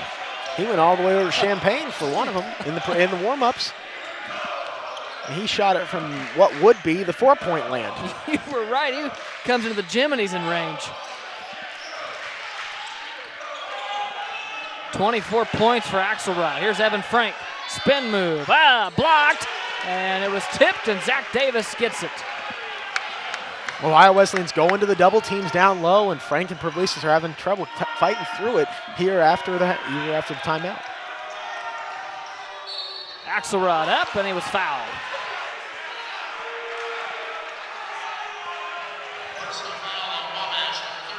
Pervlesis picks it up. That's his 3rd, Derek. That's not good because Dan picking up the 3rd foul. You know, he's only 1 foul away from going to the bench. That's what you got to be more worried about if you're a Wabash fan. Not necessarily him fouling out, but him being pulled from the game due to foul trouble. See, and I'm not sure with that one, it looks like Axelrod, and you'll see it here on this replay, is creating the contact. It is. Look at him go into Dan. See, to Absolutely. me, that's not a foul. Dan is going straight up. He's working with him. Yeah, Dan is giving him the lane to the basket. That's one criteria. And then Axelrod pushes off the left foot and pushes out the right foot, jumps to the left and into Dan. I agree with you, Clayton. To me, that didn't look like a foul call. 54-51, Ohio Wesleyan down by 3. Wabash with the basketball. Ohio Wesleyan's, you got to say that was a good timeout by head coach DeWitt. Jager has it, 15 on the shot clock. Sikowski back out, Jaeger. Axelrod tipped it from behind. Both these point guards have such quick hands on the defensive end. Get it out, McMahon, and he was fouled. Zach Davis. He didn't like that one, did he? No, he didn't. Greg Webb was eyeing him. You can't run down the floor like that. Davis is third.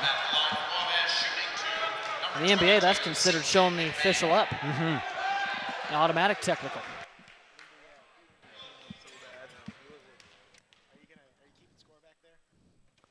McMahon makes the first. Logan White checks in. Pervlicius will take a seat. Dan has 3 fouls. Yeah, you can see he gets him right there on CJ's left wrist.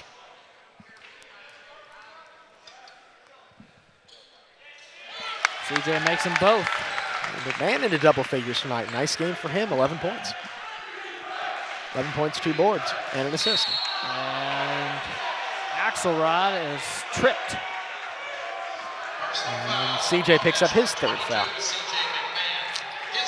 That is also not good. No.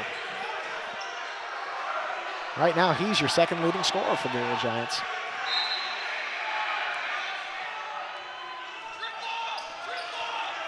Look at this screen. Gray for 3. That's short. Logan White skies for the rebound. He's one guy that going into next season for the Little Giants, they're going to have to lean on him a lot. They're losing Dan down low. They're going to need that 2nd big man piece to play underneath. Jaeger misses the layup. Logan White tried for the rebound. Here's Axelrod. Oh, what a move! A little crossover out front. Finishes with the left hand. And that was a tough finish, too. McMahon was trying to come back and get the block with the left hand. Axelrod able to switch into the left hand, go up and off the glass. 28 points for Nate Axelrod. Keeping Ohio Wesleyan in this game single-handedly. Yeah, exactly. He has single-handedly made up for the lack of production from the entire rest of this Ohio Wesleyan side. McMahon for 3. That was off. Sikowski from the other side of the floor. Comes and races down, and it is Ohio Wesleyan ball. You got to wonder if they're going to take a look at that one.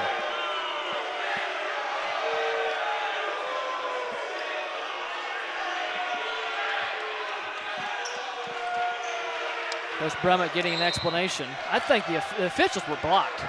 There was too many guys over there. Exactly. I mean, can't fault him. No. Can't see it. You can't call it. Nope. Good find. Oh, and a block by Logan White. Again, I just said it. Wabash is going to have to lean on him going forward. And great to see him getting huge minutes tonight against one of the best teams in America. Wabash works it around. This is Roy, 56-53. Jaeger off the handoff. 12 on the shot clock. Duncan finds a cutting McMahon. Stops. And it was blocked. And here comes Ohio Wesleyan. 3-pointer on the way. No good. And that hits the the shot clock. That was Will Orr who shot that one. Clayton, one thing that you got to point out in that last possession, Wabash was playing with 4 freshmen and a junior. There were no seniors on the floor for this Little Giant team, and the composure that they showed. Now, they didn't get the shot off that maybe they were looking for, but to run the shot clock down to 7 seconds, eat time off the clock with a 3-point lead, that's huge going forward for this Little Giants team for the next couple of years. 56-53, everything we had hoped for and more for tonight. Wabash hanging right with the 10th ranked team in the country. Sikowski in the corner. 8 on the shot clock. Here's Johnny. Cross-court pass, Roy. Rebound, Seth Clark. Wabash can't find their rhythm from downtown, 5 of 16.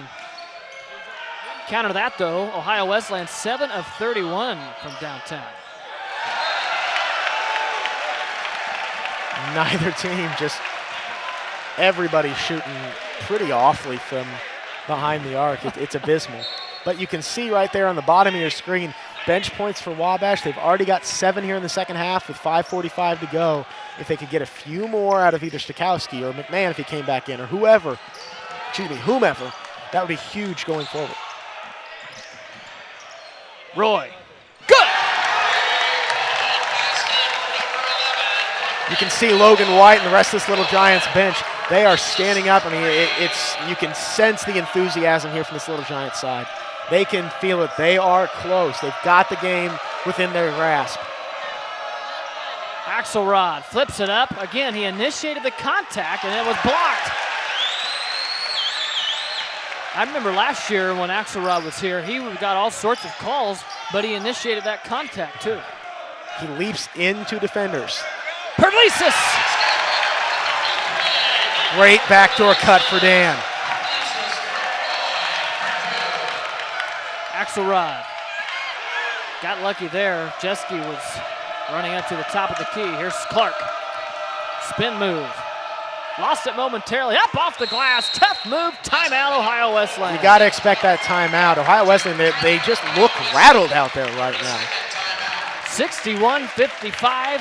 4:40 remains. And we'll keep it right here.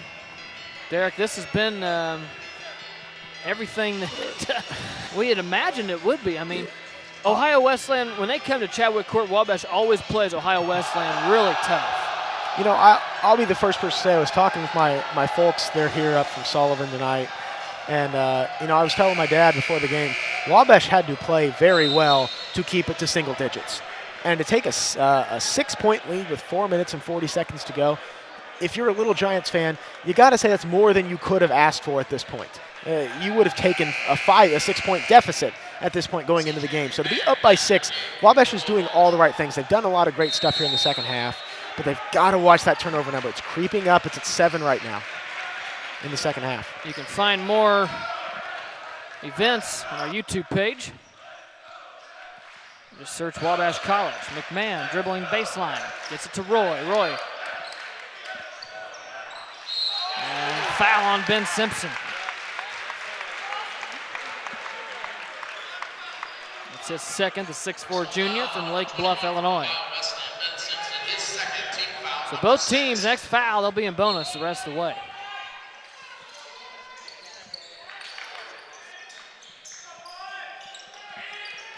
Wabash a fresh shot clock. They get to work some time off here. Don't want to pull off the accelerator too quick, though. You want to keep it punched as long as you can. Burton. And we have a tumble as Jeske and Simpson fell down. Simpson went over Jeske. There wasn't nothing near a foul there. Simpson underneath, lost it, I think, as he went up, and Roy comes away with it.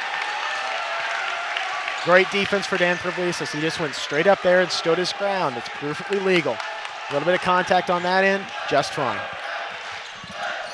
Chadwick Court coming alive. Jager turns the corner!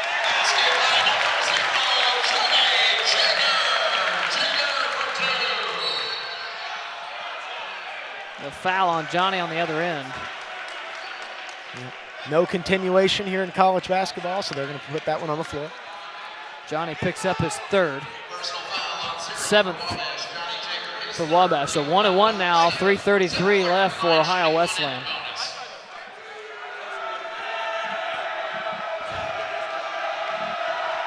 Seth Clark makes the first. Clark, a nearly 80% shooter on the year, so you got to expect he's going to make them both. Lead is 7. And it makes them both. 63-57, Wabash by 6, 3:30 remains. Wabash at one point was leading the rebound margin by nearly 20. Ohio Wesleyan's gotten that back into some even digits, but that number a little bit skewed because Simpson was able to get 4 straight rebounds in one possession late in the first half, I should say. McMahon is fouled. That'll be 1-1.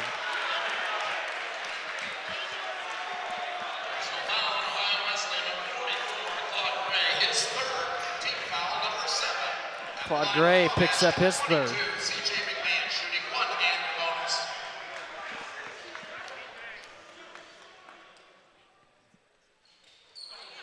CJ misses it. Got to hit those free throws. When you're up by 6 over the 10th best team in America, you really need to make those easy points from the Simpson for charity 3. stripe.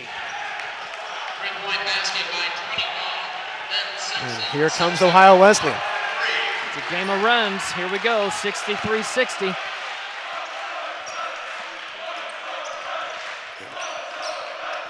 If you're Johnny Jager right now, you've really got to think about trying to chew as much clock as you can. Ohio Wesleyan right now, you see it, their free throw percentage, 87.5, and a foul on Ben Simpson. His third on the offense.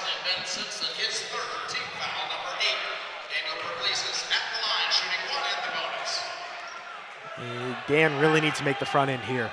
At least get the second attempt. Get your guys a breather.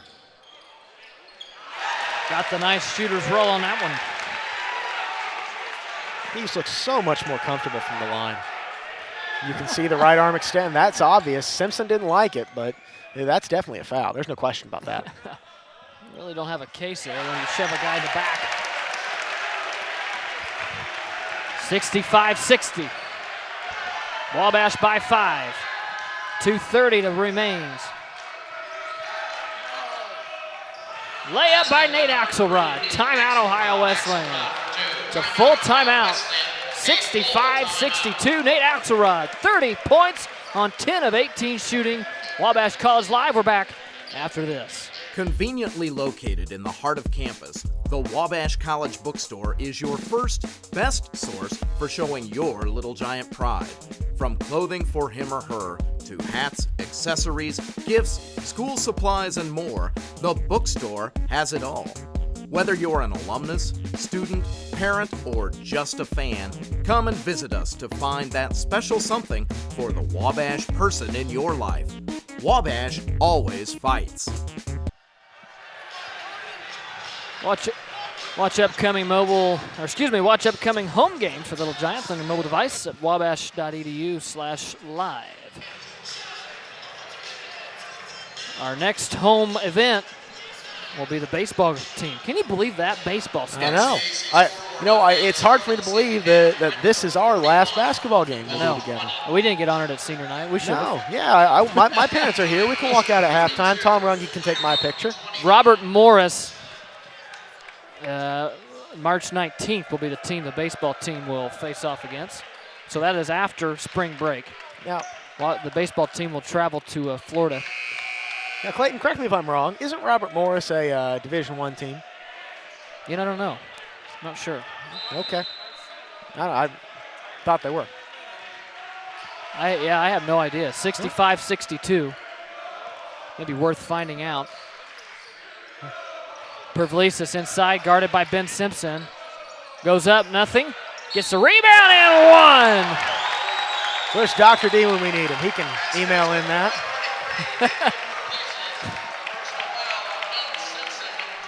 That's Simpson's 4th foul as well. It looked like a foul the first go-around. Exactly. Pervlesis, though, he's been able to get underneath and put pressure on Simpson. If Wabash can get at least one of these guys out of the game, that'd be unbelievable. It'd be as much as you could have asked for at this point. 68-62, coming up on 2 minutes to play.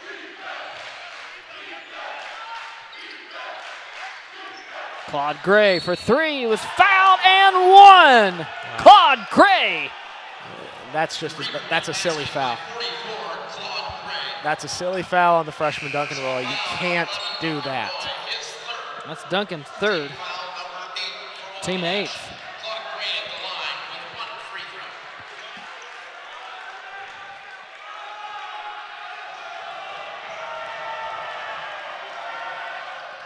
Gray makes it 4-point play. Wow. 68-66.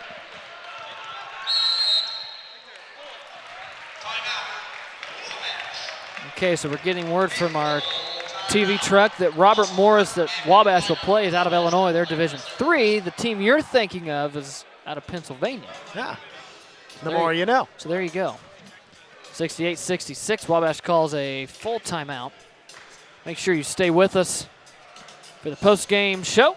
We'll break it down for you, and we'll have Coach Brummets comments. I'd imagine he'll be pretty thrilled if Wabash can hold on to this victory. It's a good win. With 1:53 to go, I wouldn't mind a little bit of free basketball. As long as Wabash comes out the better of it. You mean you don't have homework? Clayton, I'll tell you. Or have you forgot about homework totally? I mean, we're seniors, so. Well, Clayton, I'll tell you. I was in. Oh, here we go. Put on my listening ears. I was enrolled in 3 classes up until Monday the afternoon. Until spring break now, I'm enrolled in 2 classes. How does that work out? Well, I am enrolled in 2 second-half semester courses, which means I'm enrolled in 4 classes after a semester. So basically, I have nothing to do between now and spring break. Now, see, I think I'd want it switched the other way so that when it's sunny and warm out, I don't have anything to do. I agree, and hindsight's 20/20. I didn't do that on purpose, but, I really was not having fun in the class I was in. So. Oh, that's great. So, yeah, you want to talk about homework, try taking 2 classes, see how long it takes you to get your work done. We'd love to hear from you if you're listening and watching. You can email me at ccrandall, RANDOL, 16@wabash.edu. If you're from Ohio Wesleyan or Wabash, we'd love to hear from you. We'll try and get you on the air. Stakowski in the corner.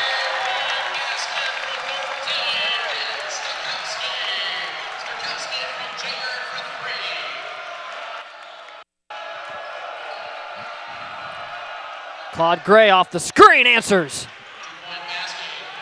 That's Gray's 14th of the night on 5 of 13 shooting. 1:15 remains. 71-68. Here's McMahon. Nice pass, and it was stripped away. Claude Gray with the steal. Gray wants a 3. That's an air ball. Heat check. He got ahead of himself a little bit there, trying to play the game too quickly. You got 1:02 to go. If you're Ohio Wesleyan, milk the clock a little bit, get a good look, not just the first look. Chadwick Crazies aren't going to let him get by with that. As they shouldn't. Here's Jager. We're under a minute to play. 71-68. Wabash by 3. Ohio Wesleyan, they don't really need a foul until down closer to the end of the game. Absolutely. This Coach DeWitt, Ohio Wesleyan, no need to foul here. Burton to the rim. Oh, tough move and scores. Here's a 3 by Jeske. He answers. Timeout, Ohio Wesleyan. Man, what a game, huh? 73-71. It's a full timeout. Wow. Burton makes the great layup down here on one end, and Jeske comes back with the 3-pointer on the other. It's just punch, counter punch, back and forth, back and forth. And this isn't really a rivalry game for either of these teams, but it sure has the feel of one right now. Remember, if you want to get your name mentioned on our broadcast, ccrandall16@wabash.edu. It's a full timeout. Wabash by 2. We're back right after this. Division III allows you to be able to give yourself to other things, not even just participate in them, but really get involved with them if you want to. There's a lot of interaction. It's not just sitting back, taking notes. You're actually doing hands-on things and better preparing yourself for your major. Choosing a Division III school, I've had the opportunity to develop my leadership skills and to be more involved on campus. Division III in athletics, affords students the opportunity not only to participate in intercollegiate athletics at a competitive level, but also gives them the opportunity to, engage in the other interests in their campus and in their lives outside of that sport and outside of the academics on the campus. And to have opportunity to have time to join clubs and being able to play basketball, it allows you to just be able to do everything you want to do. I wouldn't change it for the world.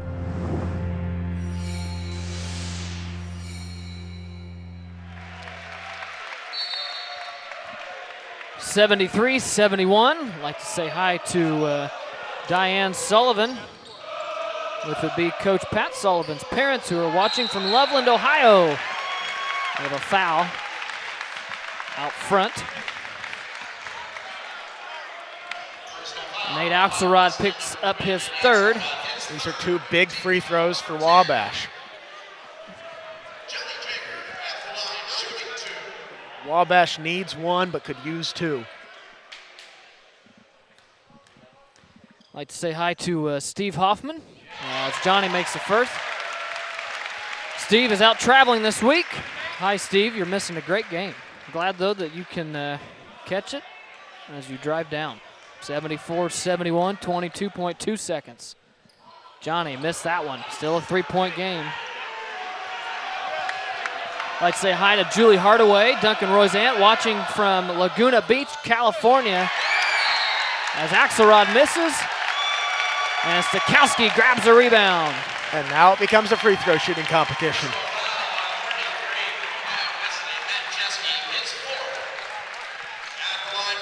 Jeske picks up his fourth. Stakowski will shoot two.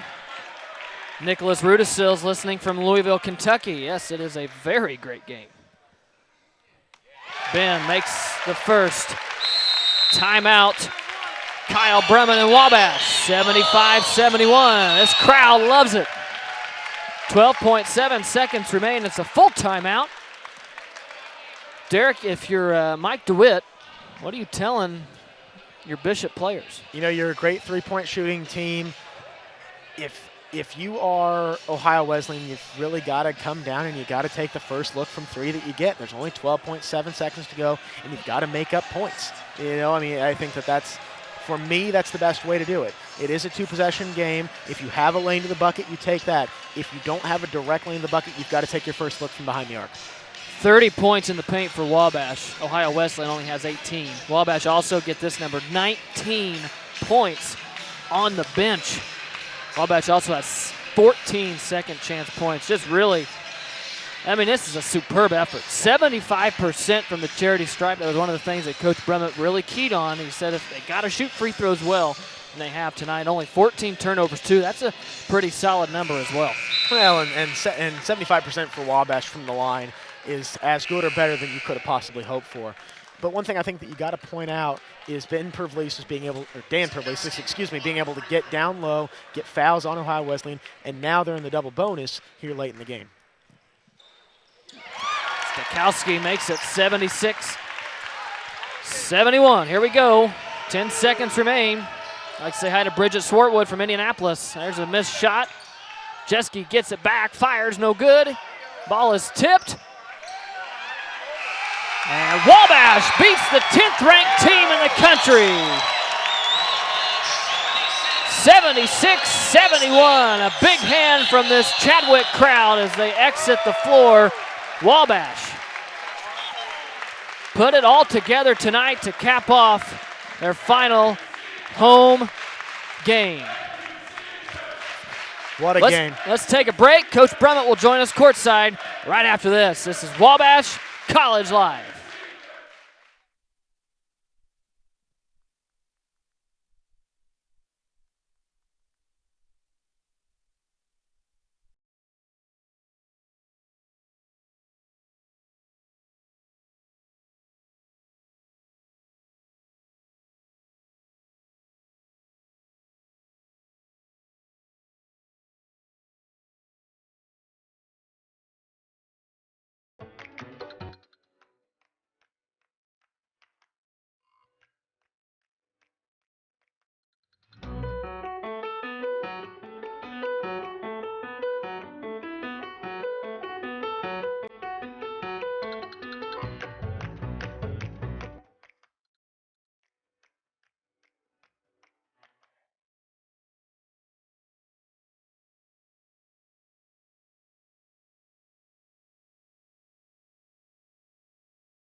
Conveniently located in the heart of campus, the Wabash College Bookstore is your first, best source for showing your Little Giant pride. From clothing for him or her, to hats, accessories, gifts, school supplies, and more, the bookstore has it all. Whether you're an alumnus, student, parent, or just a fan, come and visit us to find that special something for the Wabash person in your life. Wabash always fights. 76-71, our final score. Head coach Kyle Brummett joins me courtside. Coach, wow, what a game. Yeah, Chadwick crazies. Crazy things happen in Chadwick, especially on senior night. Do you remember the keys of the game we talked about earlier this afternoon? Do you remember what they were? Yeah, I think I do. We had to finish inside. We had to get some offensive rebound baskets back. We had to make some free throws. We had to limit our turnovers. They couldn't score off the turnovers. I think I covered them. How about this? Yeah. 75% from the charity stripe and only 14 turnovers. It's pretty good. It's pretty good. Pretty good. That is pretty good as everybody's congratulating Dan Pervlesis. We have an exciting crew here in Chadwick tonight. Let's get your thoughts on you battled, I thought, tremendously well tonight. I think this is one of your best and most complete games you've had this year. Well, we had a lot of guys contribute. I think it started with Cam coming in and, somewhat getting after the offensive boards. He had a couple finishes before his first rotation was out. Burton hit a big shot in his second rotation, I believe. So our seniors, they really got us going. And I told you today when we talked, our freshmen, they love these seniors. They were going to play so hard for them. And our effort just continued, When you have a young team like this, anytime you can build a lead like we did tonight, it just, builds their confidence. And though they made really tough shots, Claude Gray made some really tough ones, the and 1-3. Our guys just weren't gonna give in tonight. They keep battling, and it showed in the last 2 minutes. We had huge defensive rebounds in a crowd. Ben Stikowski 2 that I can remember. This was a night where Johnny Jager couldn't get going. He shot, I believe 13 times, only made a couple of them. But Derek and I said on the telecast that this is two of the best young point guards in the conference. Yep. And Nate Axelrod, who was tough, and Johnny Jager. We needed John to take all those shots. He was 0 for 8 at halftime, and we went in and we said, you got to keep shooting. Stikowski 0 for 5 at half. Those guys got to keep shooting. They're two of our best offensive players, probably two of our 3 best offensive players. And again, we talked about this almost every time we meet, but Perv carried the mail. He carried the mail. Every time we needed one, he got one, made his free throws tonight. But those two guys, they make big shots. And, it puts pressure on the defense, which allowed us to offensive rebound some. It was a complete effort, but, guys did what they needed to do tonight. Real quick before I let you go, I thought Logan White off the bench really provided, again, another spark that many people you've seen that off your bench all year. Big rebounds, he got switched on to Axelrod a couple times, and I thought he did the best job of anybody. There was at least 2 times where we made a mistake defensively, and he flew in and blocked a shot, and then the next time he flew in and defensive rebounded it. So I'm sure when I go back and watch the film, you beat the 10th ranked team in the country on senior night when you hold them to 71, they're averaging 89. Everybody did it right tonight. Coach, go enjoy this one. All right. Hey, Mom and Dad, love you. 76-71, Coach Brummett. We're back after this with more.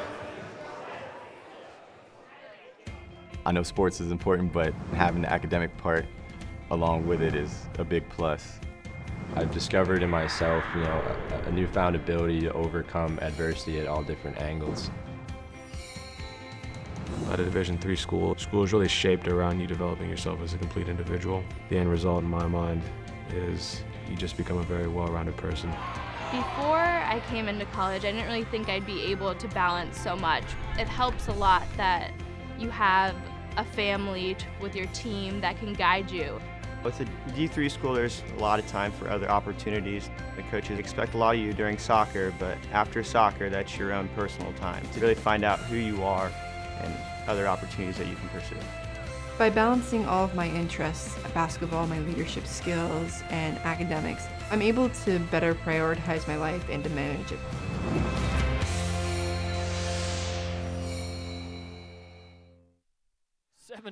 76-71, our final score here at Chadwick Court. Wabash beats the 10th ranked team in the country. What a game it was. Oh, you couldn't have done any better. You couldn't have asked any more out of this little Giants team for senior night. Going out, beating the 10th ranked team in the country, 76-71. They didn't have the greatest statistic line, but I think the big story for Wabash tonight, if you look at the numbers in the second half, 52% from the floor in the second half, 55.5% from behind the arc, and 83% from the line. That's what you call closing out a game. Well, and the other big thing, too, and I misspoke to Coach Brummett, but Wabash finished the game 76.5 from the charity stripe, and that was a key that he talked about, that he needed to make sure that the team was able to shoot free throws. Again, Dan Pervlesis stepped up. Logan White, Ben Stikowski there at the end, all hit free throws. C.J. McMahon, just really a complete effort tonight from Wabash. One of the best games I think we've seen them play through and through all year long. Well, absolutely. You know, I think that one thing we talked about in the pregame, when Wabash gets bench production, they typically win.